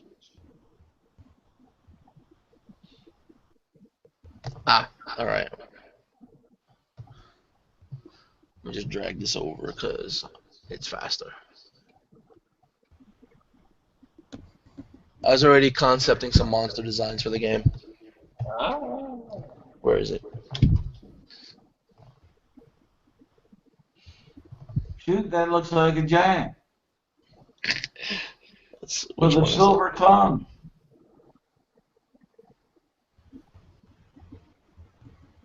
Gluttony. Yeah, it was the inspiration. That sin was the inspiration. So he's actually, most of him is a mouth.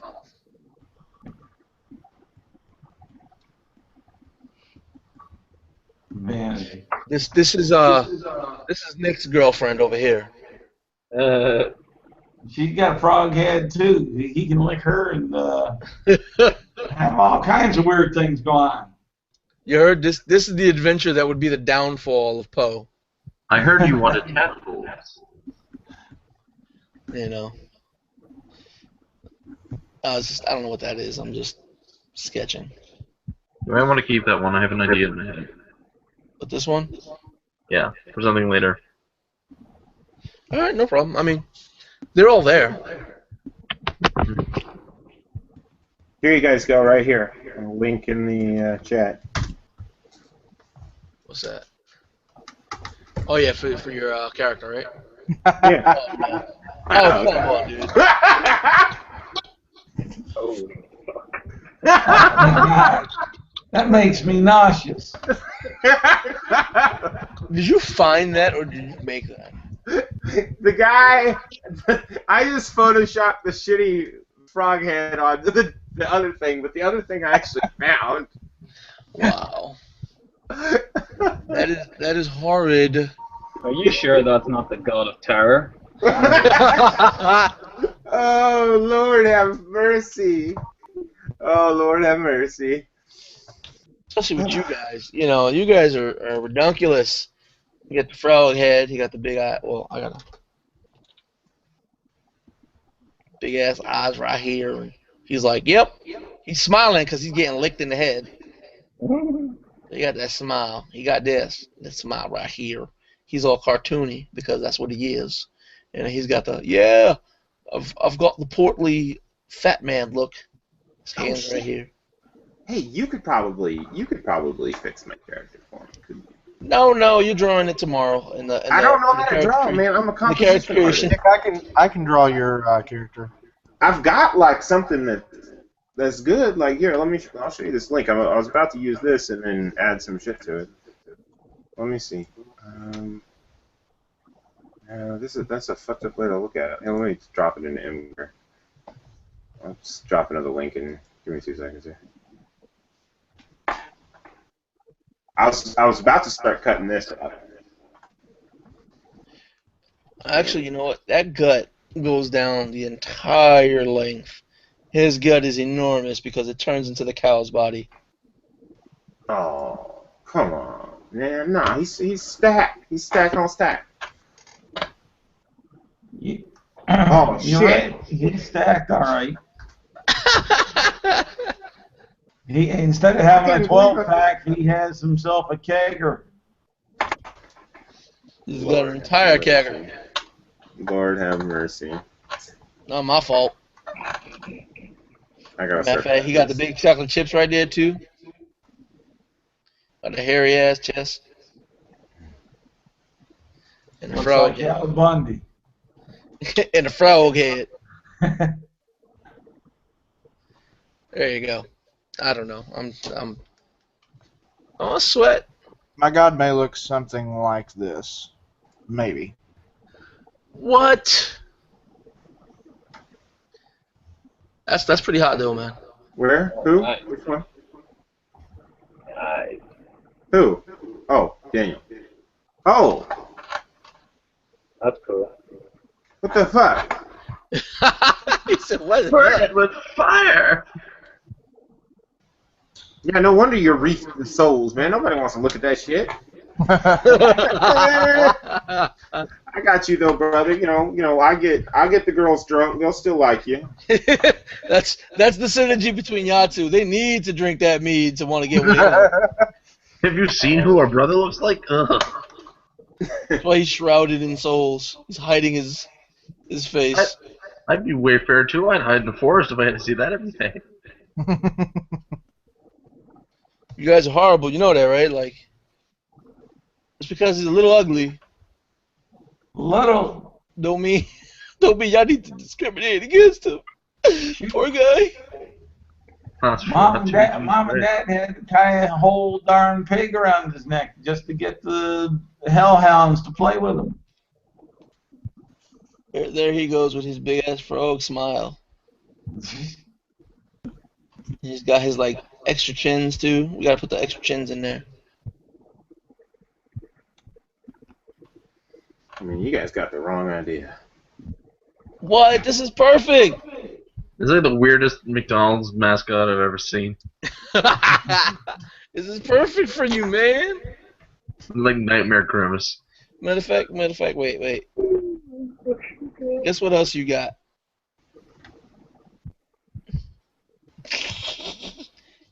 You got flowers growing out of your head that look like laurels.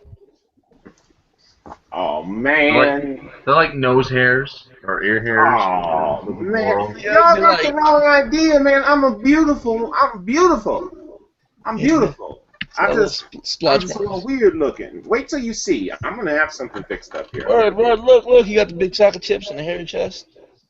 I just gotta get my pads out and start working. There you go. He got the hairy belly too, cause why not? He's part bovine, so he got that, and he looked pregnant, so he got that little split in the middle. We don't know why. It's just there. This is the I'm rest kind of of the belly. wondering, like, how our gods are gonna change as like the years go on. Because like, are we gonna look exactly the same? Oh no, that changes with our actions even. Yeah. That doesn't even need to change according to the ages. That changes on, like, when you reach a milestone.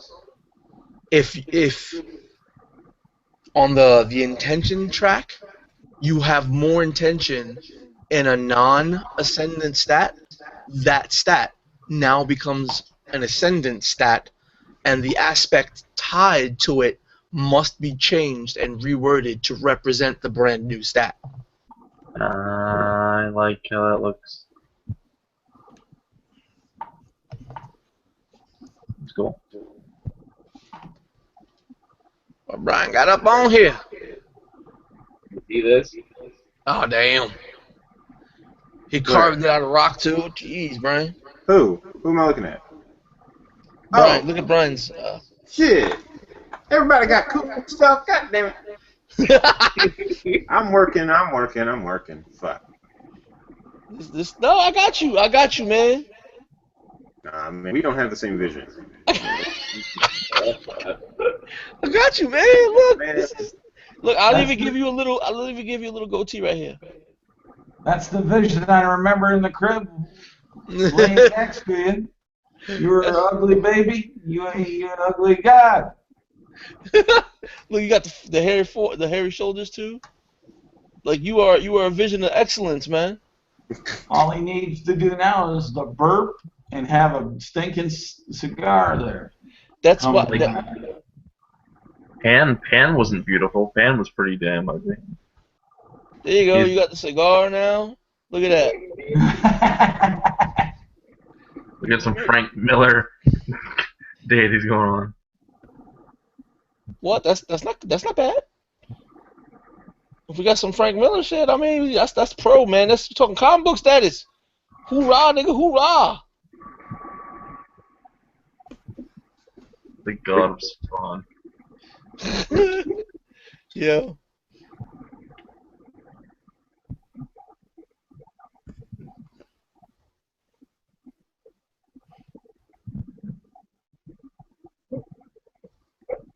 You know what I thought in my head? Cows aren't the only things with udders. I mean, technically pigs have udders. Make him make him swine and a frog. Because you have four while you're having your feast, and then it's like, oh, it's like, you know.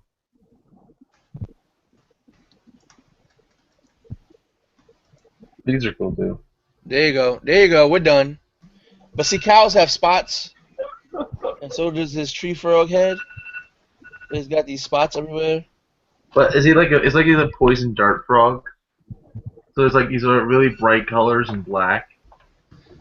Yeah. Why am I drawing this in my actual file? This is like, I'm not even gonna save this. This is too horrid to save. Yeah, man, you really did me dirty, brother. I got something I'm working on. I'm trying to give you inspiration to work on your Photoshop art skills. Anyway, guys, if we're pretty much wrapped up here, I gotta get going. Yeah.